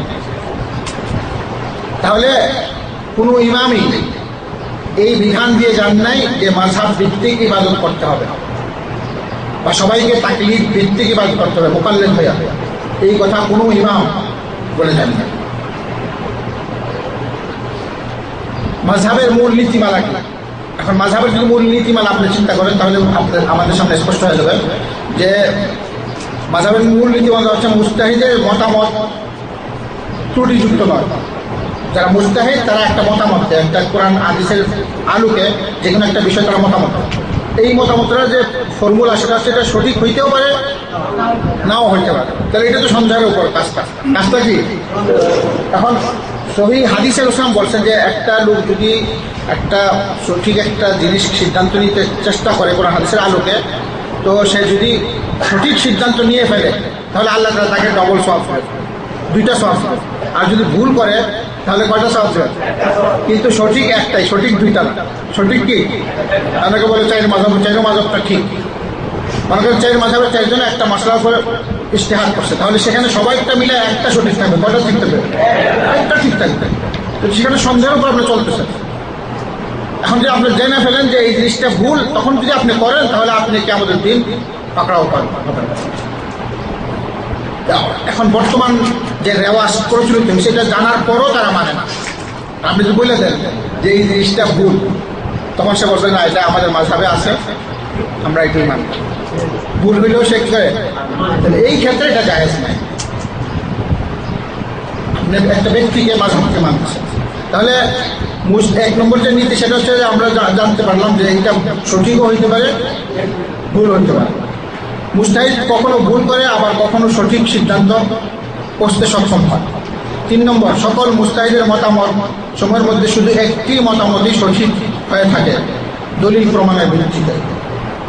যত মানুষ মুজতাহিদ করে তার মধ্যে একটা মতামতই কি সঠিক হবে। তাহলে এই জন্য দেখা যাচ্ছে যে রাসূলুল্লাহ সাল্লাল্লাহু আলাইহি ওয়াসাল্লামের উনি হচ্ছেন মাসুম, ত্রুটিমুক্ত। তো রাসূলুল্লাহ সাল্লাল্লাহু আলাইহি ওয়াসাল্লাম থেকে যদি কোনো কথা আসে আর এটা সহিহ সনদে প্রমাণিত হয়, তাহলে এটা ত্রুটিমুক্ত, এটা আপনি চোখ বন্ধ করে আমল করতে পারেন। কিন্তু আপনার কাছে সনদ ভিত্তিক সহিহ পড়ছে কিনা সেটা আপনি খালি যাচাই করেন। যদি সেটা যদি সহিহ হয়ে থাকে সেখানে এটা মানার জন্য কোনো সমস্যা নাই, যদি হাদিস থেকে সেটা আসে। এইভাবে দেখা যাচ্ছে যে রাসূলুল্লাহ সাল্লাল্লাহু আলাইহি ওয়াসাল্লাম মতামতের অর্থ হচ্ছে আল্লাহর মতামত। মাইয়ুতির রাসূল ফাকাদ আতা আল্লাহ। আল্লাহ রাসূলের আনুগত্য করা মানে কি? রাসূলের আনুগত্য করা। এখানে আল্লাহ রাব্বুল আলামিন এই সিদ্ধান্ত দিয়েছেন। এটা সূরা নিসার 80 নম্বর আয়াতে আল্লাহ তাআলা বলেছেন। তাহলে আপনি যদি মাযহাব মানেন, সন্দেহের উপর আপনি কাজ করবেন, সঠিক হইতে পারে বেঠিক। মুকাল্লিদ হয়ে যখন মানবেন তো আপনারটা সঠিক হইতেও পারে, নাও হইতে পারে, সন্দেহের উপর। কিন্তু যেহেতু আল্লাহ রাব্বুল আলামিন আপনার কাছে আমার কাছে কোরআন হাদিস পৌঁছার ব্যবস্থা করে দিয়েছেন বর্তমান যুগে, সেখানে যদি আপনি সহিহ হাদিস পান, সেই সহিহ হাদিস ছেড়ে দিয়ে যদি আপনি সেই মতামত গ্রহণ করেন, তাহলে আপনার পথভ্রষ্ট দলদের অন্তর্গত হবে। এই জিনিসটাকে আল্লাহ। 5 নম্বর, মুকাল্লিদগণের মাযহাব মানার দলিল। এখন মুকাল্লিদরা যে মাযহাব মানে, আমরা যখন তাদের সাথে কথা বলেন তাদের অনেক দলিল আছে। তারা আপনাকে বলবে এই দলিল, আমরা এটা এমনি মানতেছি না, আমাদের কাছে কি আছে? দলিল আছে। তাদের দলিল, তারা বলে যে গবেষণাযোগ্য মুজতাহিদ ইমামের দায়িত্ব হলো কোরআন সুন্নাহর আলোকে মাসলার সমাধান পেশ করা। আর এই মাসলা তো সবাই বোঝে না। তারা বলতেছে শরীয়তের জটিল বিষয়ে কোনো সম্ভাবনা থাকলে সকল বিষয় ইমামের যে শরণাপন্ন করা এটা জরুরি, ইমামের সমাধানের অনুসরণ করা। কোনো জটিল বিষয় আসলে সেটা ইমাম যে আলেম সেই ইজতিহাদ করে আপনাকে সেটা কি করবে, সেটা সিদ্ধান্ত দিতে। আপনি তো বুঝতেছেন না, এই কথা তারা বলে আর কি, সাধারণ ভিত্তিতে সেটা তারা বোঝায়। এবং তার পরিপ্রেক্ষিতে যে দলিল তারা পেশ করে সেটা হচ্ছে পবিত্র কোরআন শরীফে পুরা কোরআনের মাত্র 2টা আয়াত আছে, যে আয়াতে আল্লাহ রাব্বুল আলামিন বলেছেন ফাসআলু আহলায যিকরি ইন কুনতুম লা তা'লামুন। তোমরা যদি না জানো, তোমাদের কাছে ইলম না থাকে, তাহলে আহলায যিকর, যারা কোরআন ও হাদিসের জ্ঞানী, তাদের কাছে প্রশ্ন করো। তাদের কাছে কি? তো এই আয়াতের ভিত্তিতে তারা বলে যে এটা ইত্তেবা। এখানে তো ইত্তেবার কথা নাই, এখানে আল্লাহ রাব্বুল আলামিন প্রশ্ন করার কথা বলেছেন। কোরআন হাদিস কথাটা তুমি যেটা জানো না সেটা তোমার তাদেরকে জিজ্ঞাসা করো। আর আহলে যিকর বলা হয়েছে যারা কোরআন ও হাদিসের জ্ঞানী, তাদেরকে প্রশ্ন। এখানে 2 জায়গায় মাত্র বলছে ফাসআলু আহলা যিকরি ইন কুনতুম লা তা'লামুন, সূরা নাহলের 43 নম্বর আয়াত। আরেক জায়গায় আল্লাহ তাআলা বলেছেন সূরা আম্বিয়া 7 নম্বর আয়াত। আর রাসূলুল্লাহ সাল্লাল্লাহু আলাইহি ওয়াসাল্লামের আনুগত্য করার জন্য আল্লাহ রাব্বুল আলামিন 40টা জায়গায় আদেশ করেছেন। কয়টা?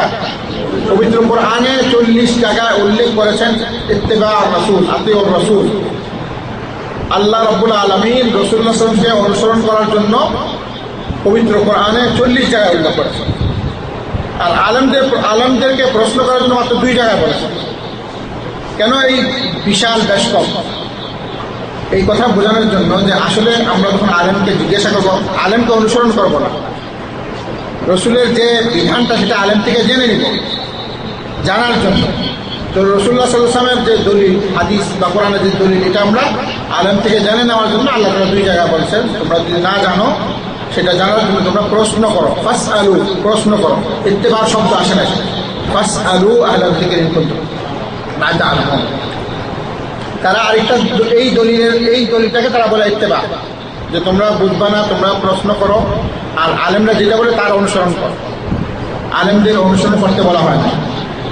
2 নম্বর দলিল তারা দেয়, ইয়া আইয়ুহাল্লাযীনা আমানু আতিউল্লাহ ওয়া আতিউর রাসূল ওয়া উলিল আমরি মিনকুম। তারা বলে যে আল্লাহ এবং আল্লাহ রাসূলের অনুসরণ করো, তারপর আল্লাহ তাআলা বলতেছেন ওয়া উলিল আমরি মিনকুম। ওয়া উলিল আমরি তারা কারা? এখানে তারা বলে যে আলেম যারা, অথবা উমারা, আমির, শাসক, অথবা যারা আলেম, তাদের অনুসরণ করতে বলছে। কিন্তু আল্লাহ রাব্বুল আলামিন তো এই আয়াতের পরে বলে দিয়েছেন যে এই আলেমদের অনুসরণের ক্ষেত্রে বা শাসকদের অনুসরণের ক্ষেত্রে যদি মতানৈক্য সৃষ্টি হয়, তারপর শেষের কথা বলছেন ফাইন তানাযাতুম ফি শাইইন ফারুদ্দুহু ইলাল্লাহি ওয়ার রাসূল। আমরা যদি আলেমদের অনুসরণ করতে যাই বা শাসকদের কথা শুনতে যাই, সেক্ষেত্রে আমাদের মতভেদ হইতে পারে। কোরআন ও হাদিসের কথা যখন আপনি মানবেন, কোনো মতভেদ হবে না। কিন্তু কোরআন হাদিস ছেড়ে কোনো আলেম বা কোনো শাসকের কথা যখন আপনি মানতে যাবেন, তখন মতভেদ হইতে পারে। এই জন্যই আল্লাহ বলছেন ফাইন তানাযাতুম, পরের আয়াত, এই আয়াতের শেষ যে বাক্য, সেখানে আল্লাহ তাআলা বলছেন ইয়া আইয়ুহাল্লাযীনা আমানু আতিউল্লাহ ওয়া আতিউর রাসূল ওয়া উলিল আমরি মিনকুম। আয়াত শেষ হয় নাই, তারপর বলতেছেন ফাইন তানাযাতুম ফি শাইইন, অর্থাৎ এই তাদের কথা মানতে গিয়ে যদি তোমাদের মধ্যে মতানৈক্য সৃষ্টি হয়, ফারুদ্দুহু ইলাল্লাহি ওয়ার রাসূল, তখন তোমরা কি করো? আবার আল্লাহ এবং আল্লাহ রাসূলের কাছে ফিরে যাও, ফাইনাল সিদ্ধান্ত নেওয়ার জন্য। তাহলে বোঝা গেল যে কোরআন হাদিসের ক্ষেত্রেও বুঝতে গেলে আমরা অন্য মানুষের কাছে গেলে এটা মতানৈক্যের সম্ভাবনা আছে, কিন্তু যখন কোরআন হাদিস আসবে তখন সেখানে কোনো ধরনের মতানৈক্যের কোনো ধরনের সম্ভাবনা নাই।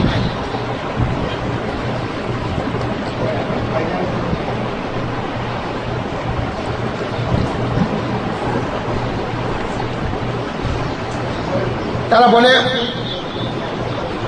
আরেকটা দলিল তারা সূরা লুকমানের 15 নম্বর আয়াত, তারা বলে ওয়াত্তাবা সাবিলা মান আনাবা ইলাই।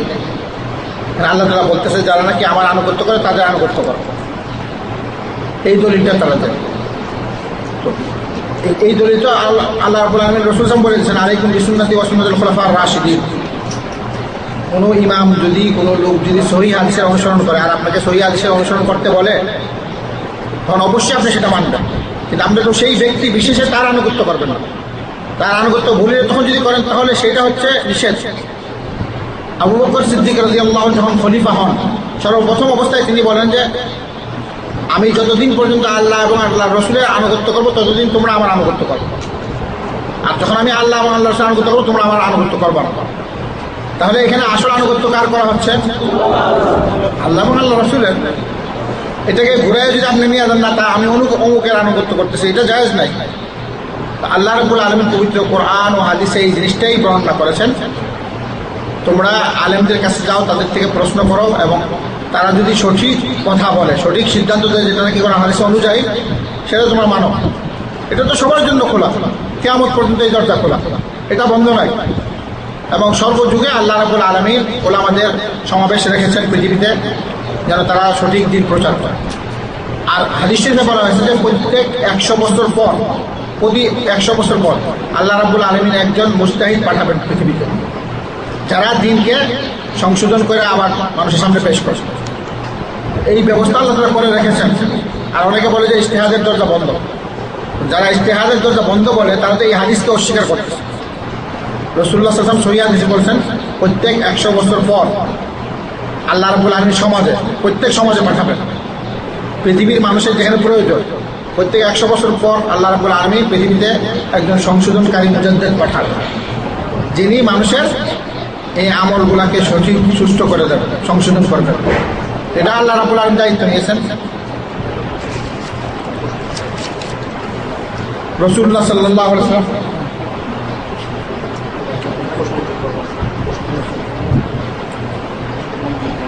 রাসূলুল্লাহ সাল্লাল্লাহু আলাইহি ওয়াসাল্লাম 1400 বছর আগে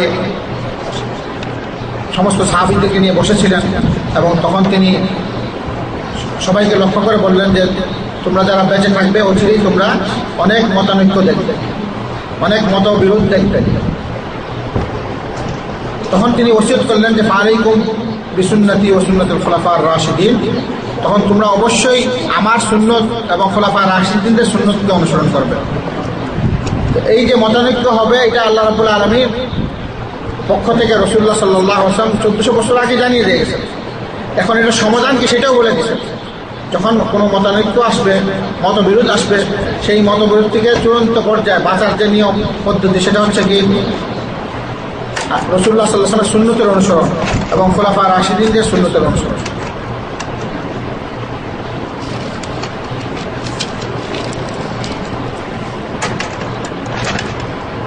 তারা যে মেইন দলিলটা যে তারা বলে যে আমরা অনেক কিছু বুঝি না, আর সেই দলিলও আমরা বুঝি না, এই জন্য আমরা আলেমদের কাছে জিজ্ঞাসা করি। এই কথা তো আল্লাহ রাব্বুল আলামিন বলে দিয়েছেন, আলেমদের কাছে অবশ্যই জিজ্ঞাসা করবো। এখন আলেম যদি নিজের থেকে বলে বা ভুল কথা বলে তখন এটা অনুসরণ করা যাবে। যে কোনো আলেম হোক, সে যখন আপনাকে কোরআন এবং হাদিসের কথা বলবে সেটা আপনি তার থেকে জেনে নেবেন এবং সেটা অনুসরণ করবেন। এটা তো আল্লাহ তাআলা এই দুই আয়াতের মধ্যে বলে দিয়েছেন। এই জিনিসটা যদি আমরা বুঝাই দিতে পারি তাহলে কোনো পেশ থাকে না। মাযহাব মানা অর্থ একজন আলেম, আপনি যাকে মনে তারা বলে যে আমরা মুকাল্লিদ, যে আলেম সেও মুকাল্লিদ। এখন যে আলেমের কাছে গেলেন সেও তো মুকাল্লিদ, তো সেও তো না জানে বলতেছে, তো যে জানে না তার কিভাবে আপনি তাকলিদ করতেছেন? অনেকে বলে যে আলেম তার কাছে যাচ্ছে, আর অবশেষে বলা হচ্ছে যে মুজতাহিদের দরজা বন্ধ। তাহলে মুজতাহিদের দরজা যদি বন্ধ হয়ে থাকে সবাই এখন মুকাল্লিদ, সবাই যদি মুকাল্লিদ হয় আপনি কার আনুগত্য করবেন? আপনি নিজেও মুকাল্লিদ, আরেকজন মুকাল্লিদের কাছে যাবেন। তো বোঝা গেল যে আল্লাহ রাব্বুল আলামিন এই ইসলামের জ্ঞানটা কিয়ামত পর্যন্ত হেফাজত করার ব্যবস্থা করেন নাই। এটা ভুল ধারণা। আল্লাহ তাআলা বলতেছেন সূরা হিজরে, ইন্না নাহনু নাযালনা যিকরা ওয়া ইন্না লাহু লাহাফিজুন। এই কোরআনকে আমি অবতীর্ণ করেছি ওহীকে, আর এই কোরআন এবং হাদিস পুরোটাকে আমি কিয়ামত পর্যন্ত হেফাজত করব, সংরক্ষিত থাকবে এবং কোনো ধরনের পরিবর্তন হবে না। কাজেই দ্বীন ইসলামের বিধান সম্পর্কে আমাদের কোনো চিন্তাই নাই, কারণ স্বয়ং রব্বুল আলামিন এটার দায়িত্ব নিয়েছে। আমাদের শুধু দায়িত্ব সেটা এই সঠিক জিনিস সহিহ হাদিস কোরআন থেকে সেটা জেনে নেওয়া। এই পদ্ধতি যদি আমরা অবলম্বন করি তাহলে আমাদের পথভ্রষ্ট হওয়ার কোনো সম্ভাবনা নাই। এবং আল্লাহ তাআলা বলতেছেন কি সূরা শুরার 10 নম্বর আয়াতে বলতেছেন ওয়ামাখতালাফতুম ফীহি মিন শাইইন ফাহুকমুহু ইলাল্লাহ। ওয়ামাখতালাফতুম, যে সমস্ত বিষয় তোমরা মতবিরোধ করবে আর সেটা সিদ্ধান্ত নেওয়ার জন্য আল্লাহর কাছে ফেলে দাও। এখন অনেকে যদি বলে যে না এটা মুজতাহিদের কাছে যেতে হবে বা মাযহাব মানতে হবে, তাহলে বোঝা যাচ্ছে যে আল্লাহর কথা মিথ্যা।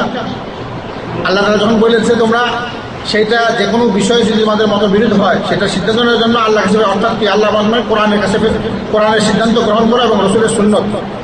এখন রাসূলুল্লাহ সাল্লাল্লাহু আলাইহি ওয়াসাল্লাম নাই, কিন্তু তিনি ওনার সুন্নত রেখে গেছেন, সহিহ হাদিস রেখে গেছেন। তাহলে বোঝা যাচ্ছে যে এই আয়াত দ্বারা যে সমস্যার সমাধান আছে বলেই আল্লাহ তাআলা বলছেন। তাহলে যে কোনো সমস্যা কেমন পর্যন্ত আসবে সবগুলোর সমাধান কোরআনে এবং সহিহ হাদিসে আছে। না থাকলে কেন আল্লাহ বলতেছেন যে তোমাদের মধ্যে যদি কোনো মতবিরোধ হয় ওয়ামাখতালাফতুম ফীহি মিন শাইইন ফাহুকমুহু ইলাল্লাহ, তাহলে সেটার সিদ্ধান্ত নেওয়ার জন্য কোথায় যাও? আল্লাহর বিধানের দিকে। আল্লাহর বিধান হচ্ছে কোরআন এবং সুন্নাহ। আল্লাহর বিধান কি? কোরআন এবং সুন্নাহ। তাহলে আল্লাহর কথা অনুযায়ী বোঝা যাচ্ছে যে কোনো সমস্যা আসবে যত জটিল হোক সেটার সমাধান আল্লাহ রাব্বুল আলামিন কোরআন ও হাদিসে দিয়ে দিয়েছেন। এই জন্যই আল্লাহ এই কোরআন হাদিসের দিকে ফিরে যাওয়ার কথা বলতেছেন। কিন্তু তারা যে দলিল দেয় সাধারণত তারা বলে যে আল্লাহ তাআলা বলতেছেন তাদের কথা, যারা তাকলিদ করে মুকাল্লিদ তাদের দলিলটা কি সেটা আল্লাহ তাআলা বলতেছেন। যারা এই কথা বলে ওয়াইদা কিলা লাহুম তাআলাউ ইলা মা আনজালাল্লাহু ওয়া ইলার রাসূল ক্বালু হাসবুনা মা ওয়াজাদনা আলাইহি আবাআনা আওয়ালাউ কানা আবাউহুম লা ইয়ালামুনা শাইআন ওয়া লা ইয়াহতাদুন। যদি তাদেরকে বলা হয় যে তোমরা আল্লাহর অবতীর্ণকারী, আল্লাহ তাআলা যা অবতীর্ণ তার দিকে ফিরে আসো এবং রাসূলের হাদিসের দিকে ফিরে আসো, তারা বলে ক্বালু হাসবুনা, যথেষ্ট, মা ওয়াজাদনা আলাইহি আবানা, আমরা বাপ দাদা থেকে যেটা পাইছি এটাই আমাদের জন্য যথেষ্ট। আপনি যখন বলবেন যে আল্লাহর বিধানের দিকে আসো, রসুলের বিধানের দিকে, অর্থাৎ কোরআনের এবং হাদিসের বিধানের দিকে আপনি যখন ডাকবেন, আল্লাহ তারা নিজে বলে দিচ্ছেন। তারা কি বলে? হাসবুনা, যথেষ্ট, আমরা তোমাদের এই বিধানের দরকার নেই, আমাদের মাযহাব আছে, আমাদের পীর আছে, মাযহাব আছে, শেখ আছে, বাপ দাদার থেকে আমরা যেটা প্রয়োজন পেয়ে গেছি সেই আমাদের জন্য যথেষ্ট। কিন্তু আল্লাহ তাআলা বলছেন আওয়ালাউ কানা আবাহুম, আল্লাহ তাআলা বলছেন তাদের যে বাপ দাদারা বা আলেমরা যদি জাহেল, হিদায়াত না হয়ে থাকে তাহলে তারা আনুগত্য করবে। তাহলে এখানে বাপ দাদাদের আনুগত্য করলে আপনি পথভ্রষ্ট হবেন, আল্লাহ তাআলা এই কথা বলছেন। সঠিক হিদায়াতুল মুস্তাকিম, সঠিক পথে যদি মানুষ চলতে চায় তাহলে অবশ্যই তাকে আল্লাহ তাআলা যে আমাদেরকে বিধান দিয়েছেন সেটা মতো আমাদের চলতে হবে, অর্থাৎ কোরআনে যেতে হবে এবং হাদিসের যে সিদ্ধান্ত সেটা আমাদের মানতে হবে। তাহলে তারা আরেকটা কথা বলে যে তোমরা হাদিসের কথা বলতেছো, কোরআনের কথা, আর এই আহলে হাদিস মানুষ কম, কোরআন হাদিসে সরাসরি বোঝার মানুষ কম, আর মাযহাবটা এখন পুরো পৃথিবীতে 4 ভাগের 3 ভাগই হানাফি মাযহাব। তাহলে হানাফি মাযহাব যেহেতু বিশাল, এদের প্রতি আমরা চলবো, যেখানে মানুষ ভিড় দেখে সেখানে যায়, এখানে কিছু আছে মনে করে যে এই যে তাদের এই যে নীতিটা, এটাও ভুল আল্লাহ তাআলা বর্ণনা করেছে। মানে আপনি সংখ্যাগরিষ্ঠ দলিল না, বাপ দাদারাও দলিল না, তারা বাপ দাদার দলিল দেয়, আবার সংখ্যাগরিষ্ঠের দলিল দেয় যে কত মানুষ, হানাফি মাযহাবের হাজার হাজার মানুষ। আল্লাহ তাআলা বলতেছেন ওয়াইন তুতা আকসারা মান ফিল আরদি ইউদিল্লুকা আন সাবিলিল্লাহ, তুমি যদি অধিকাংশ মানুষের পিছনে যাও তাহলে তুমি পথভ্রষ্ট হয়ে যাবে। তাহলে সংখ্যাগরিষ্ঠও দলিল না, বাপ দাদারাও দলিল না। এখন দ্বীন ইসলামের যে মূল নীতিমালা সেটা আমরা বর্ণনা করব। আমরা যদি দেখি তাহলে দ্বীন ইসলামের মূল ভিত্তি 2টা জিনিসের উপর প্রতিষ্ঠিত, কোরআন এবং সহিহ হাদিস। এই জিনিসটা যদি একটা লোকে বুঝে তাহলে তার কোনো চিন্তা থাকবে না যে দ্বীন ইসলামটা প্রতিষ্ঠিত কয়টা জিনিসের উপর, 2টা জিনিস কি কি? হ্যাঁ,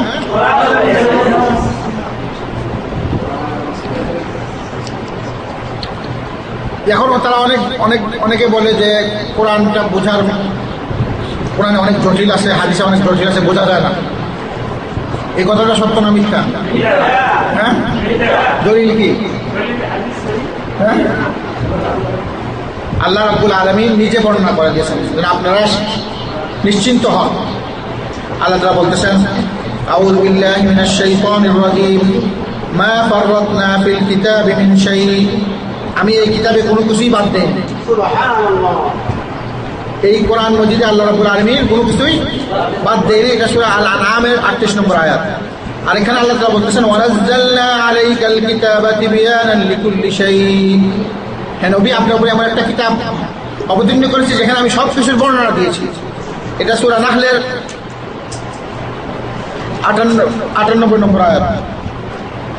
তাহলে আল্লাহ রাব্বুল আলামিন পবিত্র কোরআনে সব কিছুর বর্ণনা দিয়েছে, আর হাদিসে রাসূলুল্লাহ সাল্লাল্লাহু আলাইহি ওয়াসাল্লাম সব কিছু আমাদেরকে যত কল্যাণ, সব কল্যাণের কথা আল্লাহ তাআলা আমাদেরকে জানিয়ে, রাসূলুল্লাহ সাল্লাল্লাহু আলাইহি ওয়াসাল্লাম জানিয়ে দিয়েছেন, আর সমস্ত অকল্যাণ থেকে রাসূলুল্লাহ সাল্লাল্লাহু আলাইহি ওয়াসাল্লাম আমাদেরকে সাবধান করে দিয়েছেন। এবং রাসূলুল্লাহ সাল্লাল্লাহু আলাইহি ওয়াসাল্লামকে আল্লাহ রাব্বুল আলামিন দায়িত্ব দিয়েছেন উনি যেন উম্মতকে বুঝিয়ে দেন। এই কথাটা সূরা নাহলের 44 নম্বর আয়াতে বর্ণনা করা হয়েছে ওয়ানজালনা ইলাইকা যিকরা লিতুবাইয়িনা লিন-নাসি মা নুজিলা ইলাইহিম ওয়া লাআল্লাহুম ইয়াতাফাক্কারুন, হে নবী ওয়ানজালনা ইলাইকা যিকরা, আপনার উপরে এই কোরআন অবতীর্ণ করেছি যেন আপনি লিতুবাইয়িনা লিন-নাস, যেন মানুষকে বর্ণনা করে বুঝায় দেন, মা উনজিলা ইলাইহিম, তাদের প্রতি যেটা অবতীর্ণ করা হয়েছে, ওয়া লাআল্লাহুম ইয়াতাফাক্কারুন। এক আয়াত পড়বেন তাহলে বুঝবেন না। পুরা কোরআনকে নিয়ে যদি আপনি গবেষণা করেন দেখবেন যে প্রত্যেকটা আয়াত সামনের আয়াতকে ব্যাখ্যা করে। এই জন্য আল্লাহ রাব্বুল আলামিন এমনভাবে রচনা করেছেন, এবং এই কারণে আল্লাহ রাব্বুল আলামিন সমস্ত বিশ্ববাসীকে চ্যালেঞ্জ করেছেন যে তোমরা যদি বিশ্বাস না করো এবং বলো যদি আমাদের মতবিরোধ আছে, এই ধরনের একটা কোরআন, পরিপূর্ণ কোরআন তোমরা রচনা করে দেখাও, সমস্ত জিন মানুষ সবাই একত্রিত হয়ে চেষ্টা করো। এই চ্যালেঞ্জটা কেমন পর্যন্ত বলবো, এখন পর্যন্ত কেউ করতে পারে না। দ্বিতীয় পর্যায়ে আল্লাহ রাব্বুল আলামিন 10টা সূরা রচনা করার চ্যালেঞ্জ করেছেন। আল্লাহ তাআলা বলতেছেন আম ইয়াকুলুনা ইফতারা ফাল يأتوا بعشر سور مثله مفتريات وادعوا من استطعتم من دون الله إن كنتم صادقين। তোমরা যদি বিশ্বাস না করো এই কোরআনের মতো 10টা সূরা রচনা করো এবং এই রচনার ক্ষেত্রে তোমরা আল্লাহ ছাড়া অন্যকে সাহায্যকারী সহযোগী হিসাবে গ্রহণ করো, যাকে ইচ্ছা, সমস্ত পৃথিবীর মানুষকে নাও, পারবে না। আর এই কোরআনের প্রত্যেকটা জিনিস জানা দেওয়া হয়েছে। পবিত্র কোরআনে 30 পারা এবং 114টা সূরা রয়েছে। 114টা সূরার 86টা মাক্কি এবং 28টা মাদানী সূরা। কোরআন হাদিস মাক্কি এবং মাদানী। ইসলাম আসছে মদিনা এবং মক্কা থেকে। বাংলাদেশে ইসলাম নাই, চিটাগাঙ্গেও ইসলাম নাই, কোনো সূরা চিটাগাঙ্গে অবতীর্ণ হয় না। এখন বাংলাদেশের মানুষ বলে যে ইসলাম বাংলাদেশে, আর আপনি কোরআনে খুঁজবেন মাদানী সূরা, মাক্কি সূরা, তাহলে ইসলামের মূল উৎস কোথায়? মক্কা এবং মদিনা। এবং মক্কা মদিনাকে আল্লাহ রাব্বুল আলামিন ইসলামকে টিকায় রাখবেন কিয়ামত পর্যন্ত। এখানে ফেরেশতা দিয়ে পাহারা দিয়ে রাখবেন, দাজ্জালও এই এলাকায় ঢুকতে পারবে না। মক্কাতেও দাজ্জাল আসতে পারবে না, মদিনাতেও। তাহলে ইসলামকে আল্লাহ রাব্বুল আলামিন কিয়ামত পর্যন্ত এখানে হেফাজত করবে। এখান থেকে ইসলাম শেষ হলে দুনিয়া ধ্বংস হয়ে যায়।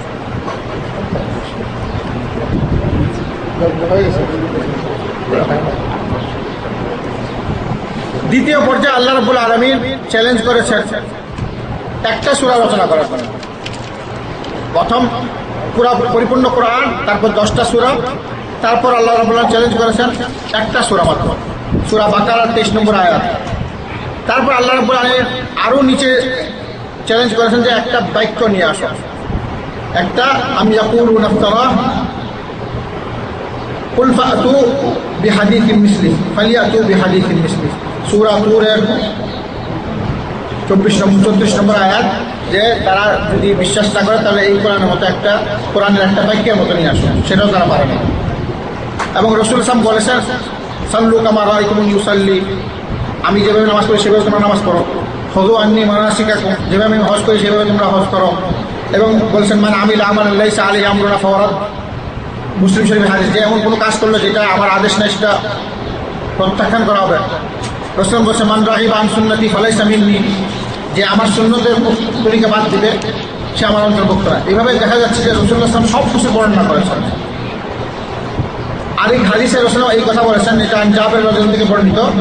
রাসূল বলেছেন ওয়াল্লাযী নাফসি বিয়াদিহি মুহাম্মাদ ওয়াল্লাযী নাফসু মুহাম্মাদিন বিয়াদিহি লাউ বাদালাকুম মূসা ফাত্তাবা'তুমূহু ওয়া তারাকতুমুনি লাযালালতুম আন সাওয়া'is সাবিল ওয়ালাউ কানা মূসা হাইয়্যান ওয়া আদরাকা নবুওয়াতি ওয়া ফি রিওয়ায়াতিন মা ওয়াসি'a ইল্লা ইত্তিবা'i। এটা মুসনাদ আহমদ। রাসূল বলতেছেন যে মূসা আলাইহিস সালাম যদি এখন আসতেন, তো মূসা আলাইহিস সালামের উপরও জায়েজ নাই যে উনি, তোমরা যদি মূসার সময় তোমরা যদি মূসার অনুগত করো, উনি নবী, তোমার কাছে তাওরাত আছে, তোমরা পথভ্রষ্ট হয়ে যাবে। মূসা আসলেও মূসা আলাইহিস সালামকে রাসূলুল্লাহ সাল্লাল্লাহু আলাইহি ওয়াসাল্লাম অনুগত করতে হবে, কার অনুগত করতে হবে? এইভাবে আল্লাহ রাব্বুল আলামিন স্পষ্ট করে সবকিছু বর্ণনা করেছেন। এবং রাসূলুল্লাহ সাল্লাল্লাহু আলাইহি ওয়াসাল্লাম বলেছেন যে এক হাদিসে, সহিহ হাদিসে বলা হয়েছে, হাদিসটা হচ্ছে আব্দুল্লাহ ইবনে আমর ইবনে আস থেকে বর্ণনা করা হয়েছে যে মা বা'আসাল্লাহু মিন নাবিয়্যিন ইল্লা কানা হাক্কান আলাইহি আন ইয়াদুল্লা আলা উম্মতিহি খায়রা মা ইয়া'লামুহু লাহুম ওয়া ইয়ানযিরাহুম শাররা মা ইয়া'লামুহু লাহুম। মুসলিম শরীফের হাদিস। এমন কোন নবী এবং রাসূল প্রেরণ করা হয়েছে যাদেরকে এই দায়িত্ব দেওয়া হয়েছে যে সমস্ত কল্যাণের বিষয় যেন উম্মতকে জানিয়ে দেওয়া হয় এবং সমস্ত অকল্যাণ থেকে যেন উম্মতকে সাবধান করে দেওয়া হয়। তো এটা স্পষ্ট জিনিস, যেমন রাসূলুল্লাহ সাল্লাল্লাহু আলাইহি ওয়াসাল্লাম আমাদের কল্যাণের ক্ষেত্রে সকল জিনিস আমাদেরকে জানিয়ে দিয়েছেন, আর অকল্যাণ থেকে সব থেকে আমাদেরকে সাবধান করে গেছেন। তাহলে ইসলামটা এমন কোনো জিনিস না যেটা নাকি গোপনীয় আছে। আমরা দেখবেন যে অনেকে বলে যে তরিকত মারিফত, ইসলামে অনেক জিনিস গোপন আছে, তরিকতের লাইনটা শর্টকাট, জান্নাতে যাওয়ার রাস্তা, এই সমস্ত কথাগুলো সবগুলাই কোরআন ও সহিহ হাদিসের পরিপন্থী কথা। যেখানে রাসূল বলে দিচ্ছেন যে সমস্ত নবী এবং রাসূলের দায়িত্ব যে সব কিছু জানায় দেওয়া, কোনো কিছু গোপন রাখা এটা খেয়ানত হবে। এবং যারা নবী রাসূল তারা কোনোদিন খেয়ানত করেন না। প্রত্যেক নবী এবং রাসূলরা তাদের দায়িত্ব পরিপূর্ণভাবে আদায় করার পরে দুনিয়া থেকে বিদায় নেন।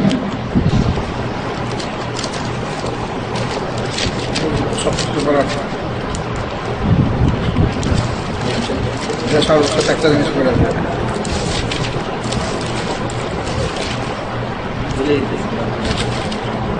সময় না থাকার কারণে আমি সমস্ত আলোচনা করতে পারতেছি না। সর্বশেষ যে জিনিস সেটা আপনাদেরকে বলি, এটার মাধ্যমে আমি আলোচনা শেষ করতে চাই। সেটা হচ্ছে যে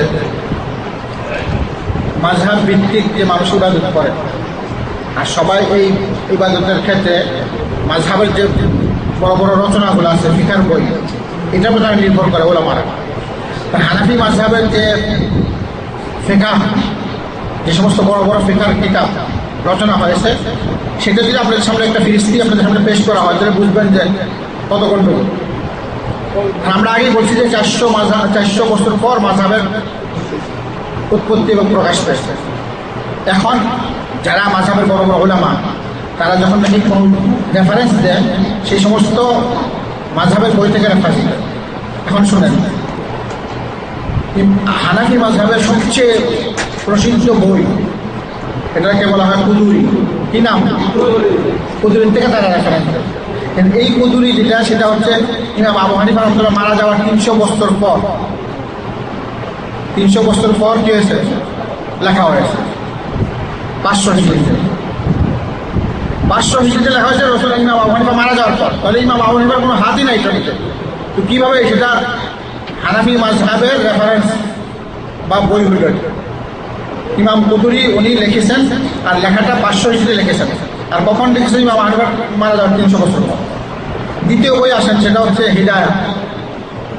এই হিদায়া সবাই রেফারেন্স দেয়। হিদায়াও একটা হানাফি মাযহাবের একটা প্রসিদ্ধ ফিকহি বই। সেটা 400 বছর পর লেখা হয়েছে। ইমাম আবু হানিফা রাহমাতুল্লাহ মারা যাওয়ার 400 বছর পর 600 হিজরিতে লেখা হয়েছে। ঠিক তেমনিভাবে শারহে ওয়াকায়া, এটা একটা বই, সেটা 600 বছর পর লেখা হয়েছে। ফাতহুল কাদির, সেটা 700 বছর পর লেখা হয়েছে। বাহরুর রায়েক, এটা 800 বছর পর লেখা হয়েছে। তারপর দুরুল মুখতার, এটা 800 বছর পর লেখা হয়েছে, 900 বছর পর। ফাতাওয়ায়ে আলমগীর, এটা 1000 বছর পর লেখা হয়েছে। অর্থাৎ ইমাম আবু হানিফা মারা যাওয়ার 1000 বছর পর এটা রচনা করা হয়েছে।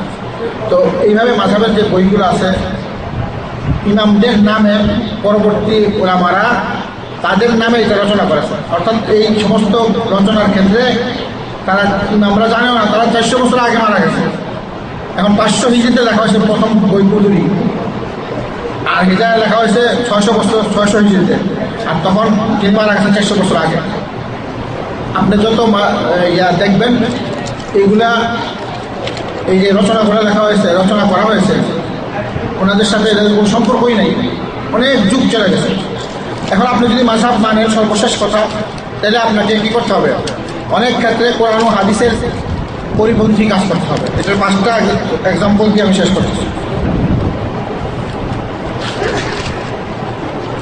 আপনি যদি মাযহাব মানতে যান, তাহলে যেটা গণ্ডগোল হবে, সেটা কি অনেক ক্ষেত্রে কোরআন হাদিসের পরিপন্থী কাজ করতে হবে। এখন শুনেন, 1 নম্বর, যেমন হাদিসে আছে যে আন আবি হুরায়রা রাদিয়াল্লাহু আনহু قال قال رسول الله اذا شرب الكلب في اناء احدكم فليغسله 7 مرات। এটা বুখারী শরীফ হাদিস। যদি কুকুর বাটিতে মুখ দেয়, তাহলে এই বাটিটা আপনাকে 7 বার দিতে হবে। কতবার? 7 বার। এটা বুখারীর সহিহ হাদিস। আর হিদায়ার কিতাবে লেখা আছে, কিতাবুত তাহারার মধ্যে লেখা আছে 3 বার দিতে হবে। কয়বার? 3 বার। হিদায়ার বই লেখা আছে। আর হিদায়ার বইটা 400 বছর পর লেখা হয়েছে। তো সেখানে হাদিসের বিরুদ্ধে কথা লেখা হয়েছে। এটা 1 নম্বর। বুখারী শরীফের হাদিস হিদায়াতে আপনি দেখেন, কিতাবুত তাহারা খুঁজে দেখেন, 3 বার যে কুকুরে মুখ লাগাইলে সেটা ধুইতে হবে। রসুল বলতেছেন কয়বার? 7 বার। কিন্তু আপনি যদি মাযহাব মানতে যান, 3 বার দিবেন। পাক হবে না, আপনি বিপদে পড়বেন। 2 নম্বরে আসেন, আনন্দ ওয়ারাকা, একজন মহিলা, তার থেকে হাদিসে বর্ণনা করা হয়েছে যে রাসূলুল্লাহ সাল্লাল্লাহু আলাইহি ওয়াসাল্লাম মেয়েদেরকে ইমামতি করার অনুমতি দিয়েছেন। মেয়েরা মেয়েদের মধ্যে কী করবে? ইমামতি করবে। এই হাদিসটা আবু দাউদে সহিহ হাদিসে বর্ণনা করা হয়েছে। কিন্তু আল হিদায়া বয়ানে লেখা আছে যে মেয়েদের মধ্যে মেয়েরা জমাতে নামাজ পড়া যায় না, ইমামতি করা যায় না। কারণ আপনি যদি মাযহাব মানেন, তাহলে মেয়েদের মধ্যে ইমামতি করা যায় না। তখন আপনার রাসূলুল্লাহ সাল্লাল্লাহু আলাইহি ওয়াসাল্লামের হাদিসের বিপরীত কাজ করা হচ্ছে, সহিহ হাদিস। 3 নম্বর, আর আব্দুল্লাহ ইবনে যায়েদ থেকে বর্ণনা আছে রাসূলুল্লাহ সাল্লাল্লাহু আলাইহি ওয়াসাল্লাম 20টির নামাজ পড়তে গেছেন। 20টি রাসূলুল্লাহ 20টির নামাজ পড়েছেন। হাদিস যে রাসূলুল্লাহ খারাজা রাসূলুল্লাহ সাল্লাল্লাহু আলাইহি ওয়াসাল্লাম বিন-নাস ইলাল মুসাল্লা ইয়াসতাসকি ফাসাল্লা বিহিম রাকাতাইন জাহারা ফীহিমা আল-কিরাআ ওয়াস্তাকবালা আল-কিবলা ইয়াদউ ওয়া রাফা ইয়াদাইহি ওয়া হাওয়ালা রিদাহু হিনা ইস্তাকবালা আল-কিবলা। রাসূলুল্লাহ সাল্লাল্লাহু আলাইহি ওয়াসাল্লাম 20টির জন্য 2 রাকাত নামাজ পড়েছেন এবং সেখানে জাহিরি তেলাওয়াত করেছেন এবং নিজের চাদরকে উল্টা করেছেন এবং দোয়া করেছেন হাত উঠে। এটা হচ্ছে বুখারী শরীফের 978 নম্বর হাদিস, মুসলিম শরীফের 894 নম্বর হাদিস। কিন্তু হিদায়াতে লেখা আছে যে 20টির নামাজ পড়া কোনো সুন্নত না। 20টির নামাজ পড়াটা কি সুন্নত না। এখন আপনি যদি মাযহাব মানেন তাহলে আপনি 20টির নামাজ পড়বেন না। অথচ এই দেশে আপনি দেখতেছেন যে প্রতি বছরই কয়েকবার হারামাইন শরীফের মধ্যে এবং পুরা সৌদি আরবের বিভিন্ন বড় বড় জামে মসজিদে এবং মাঠে কি নামাজ পড়া হয়? বৃষ্টির জন্য রাসূলুল্লাহ সাল্লাল্লাহু আলাইহি ওয়াসাল্লামের সুন্নতের অনুসরণের ক্ষেত্রে এই কাজ করা হয়। সর্বশেষ আরেকটা বলতেছে, সেটা হচ্ছে ইবনে মাসউদ আল-আনসারী থেকে বর্ণিত, রাসূলুল্লাহ সাল্লাল্লাহু আলাইহি ওয়াসাল্লাম নিষেধ করেছেন যে কুকুর বিক্রি করে টাকা পয়সা নেওয়া, কুকুর বিক্রি করা, আর জিনার যে পয়সা আর খনকারের পয়সা, এই 3টা পয়সাকে হারাম ঘোষণা দেওয়া হয়েছে। কুকুরের বিক্রির পয়সা আর জিনার পয়সা এবং কি খনকারের হাদিস। কিন্তু এই হিদায়াতের বর্ণিত লেখা আছে, বেচা কেনার অধ্যায়ে লেখা আছে যে কুকুরের বেচা কেনার টাকা পয়সা যায়। 4 নম্বর জাবের রাদিয়াল্লাহু আনহু থেকে বর্ণিত, মুআয ইবনে জাবাল রাদিয়াল্লাহু আনহু যখন রাসূল সাল্লাল্লাহু আলাইহি ওয়াসাল্লাম নামাজ পড়তেন এবং নিজের এলাকায় গিয়ে তিনি ইমামতি করতেন, অর্থাৎ নফল নামাজের পিছনে ফরজ নামাজ জায়েজ নাই। এটা হিদায়াতে মাযহাব মানলে আপনি এটাও করবেন, মাযহাবের মধ্যে আছে। কিন্তু হাদিসে আছে যে মুআয রাদিয়াল্লাহু আনহু রাসূল সাল্লাল্লাহু আলাইহি ওয়াসাল্লামের পিছনে ঈশার নামাজ পড়তেন এবং নিজের এলাকায় গিয়ে তিনি নামাজ পড়াইতেন, অর্থাৎ তারা কোরআন নফল নিয়ত আর পিছনে মানুষ ফরজ নামাজ পড়তেছে। এটা হাদিস। কিন্তু আপনি যখন হাদিস ছেড়ে যখন নাকি মাযহাব মানবেন তখন আপনাকে কি করতে হবে? হাদিসের পরিবর্তে কাজ করতে হবে। সর্বশেষ ইবনে আব্বাস রাদিয়াল্লাহু বর্ণিত, রাসূলুল্লাহ সাল্লাল্লাহু আলাইহি ওয়াসাল্লাম সফরের মধ্যে নামাজকে একত্রিত করতেন, যোহর আসর, এটাকে জামে তাকদিম বলে, আগে পড়া বা জামে তাখির, সফরের সুবিধার জন্য। সফরে গেলে আপনি 2টা নামাজ একসঙ্গে পড়তে পারেন, যোহর এবং আসর অথবা মাগরিব এবং ইশা। এটা মানুষের সুবিধার জন্য করা হয়েছে। কিন্তু আপনি যদি মাযহাব মানেন, মাযহাবে জায়েজ নাই, হানাফি মাযহাবে এটা জায়েজ নাই, আপনি শুধুমাত্র হজে গেলে পড়বেন, এছাড়া কোনো সফরে এটা জায়েজ নাই। এখন যদি আপনি হানাফি মাযহাব মানতে চান তাহলে এই সহিহ হাদিসের এভাবে শত শত দলিল আছে, আপনাদের সামনে খালি 5টা পেশ করা হয়েছে। অবশেষে আমি এই কথা বলবো যে আল্লাহ রাব্বুল আলামিন যে মূল কথা, সেটা হচ্ছে যে আল্লাহ রাব্বুল আলামিনের সৃষ্টির উদ্দেশ্য হচ্ছে আল্লাহর ইবাদত করা, আর আল্লাহর এই ইবাদতটা তাওহীদ ভিত্তিক, সুন্নাত ভিত্তিক হতে হবে, তখন আল্লাহর কাছে কি হবে? গ্রহণযোগ্য হবে। এবং কোরআনটা পরিপূর্ণ, দ্বীন ইসলাম পরিপূর্ণ, কোরআনটা নিজেই ব্যাখ্যা করে এবং রাসূলুল্লাহ সাল্লাল্লাহু আলাইহি ওয়াসাল্লাম সমস্ত কিছু ব্যাখ্যার মাধ্যমে আমাদেরকে জানিয়ে দিয়েছেন। কাজে স্পষ্ট বা জটিলতা কোনো নাই, কোরআনেও নাই, হাদিসেও নাই, শুধু জানার ব্যাপার। আর দিনটা একদম দিবালোকের মতো একদম স্পষ্ট। কাজেই যখন আমরা আল্লাহর ইবাদত করতেছি তো আল্লাহর ইচ্ছা মতো আমাদের করতে হবে, সেটা হচ্ছে কোরআন এবং হাদিসের আনুগত্য করা। আল্লাহ তাআলা আমাদের সবাইকে জীবনের সকল ক্ষেত্রে যেন আমরা কোরআন এবং হাদিসের অনুসরণ করে আল্লাহর ইবাদত বাস্তবায়ন করতে পারি, তৌফিক যেন আল্লাহ আমাদের দান করেন। আর এই ইবাদতের মাধ্যমে যেন আল্লাহ তাআলা আমাদেরকে দুনিয়াতে শান্তি দেন এবং পরকালে কঠিন আযাব থেকে মুক্তি দেন এবং রাসূলুল্লাহ সাল্লাল্লাহু আলাইহি ওয়াসাল্লামের সুপারিশ আমাদেরকে দেন এবং বিনা হিসাবে যেন জান্নাতুল ফিরদাউস দান করেন। আমিন। ওয়া আখিরু দাওয়ানা আলহামদুলিল্লাহি ওয়া সাল্লাল্লাহু আলা নাবিয়িনা মুহাম্মদ ওয়া আলা আলিহি ওয়া আসহাবিহি আজমাইন বিরহমাতিকা। في الأميين رسولا منهم يتلو عليهم آياته ويزكيهم ويعلمهم الكتاب والحكمة। তিনি মহান সত্তা, যিনি উম্মীদের মধ্যে তাদেরই একজনকে রাসূল করে পাঠিয়েছেন, যে তাদেরকে তাঁর আয়াত শোনায়, তাদের জীবনকে সজ্জিত সুন্দর করে এবং তাদেরকে কিতাব ও হিকমাত শিক্ষা দেয়।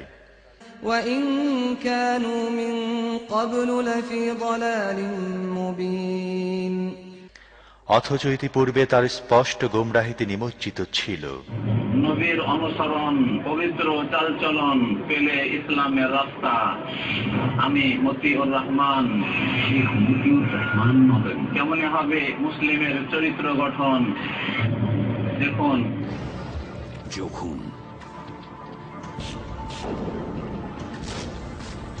দুনিয়া বিভ্রান্তিতে ছিল, তখন কে জাগিয়েছে নিজ আলো দিয়ে, যাতে মানবতার সুরক্ষাকে সম্ভব করা যায়। এখন আবার তার বিধানের কেন দরকার? সে কে? সেটা কি? নিশ্চয়ই আল কোরআন, এক পূর্ণাঙ্গ বিধান যে কোটি কোটি লোকের জীবনের দৃষ্টি পরিবর্তন করে দিল। আল কোরআনের আলো দেখুন প্রতি সোমবার, বুধবার ও শনিবার রাত 9:30 বাংলাদেশে ও রাত 9টায় ভারতে, পিস টিভি বাংলায়। পিস টিভি বাংলা, মানবতার সমাধান। Intel Sat 10, position 68.5 degrees east, FEC 3x4, polarization horizontal, symbol rate 3.33, frequency 3774.25. For more information, log on to our website www.peacetvbangla.com. Peace TV Bangla, মানবতার সমাধান।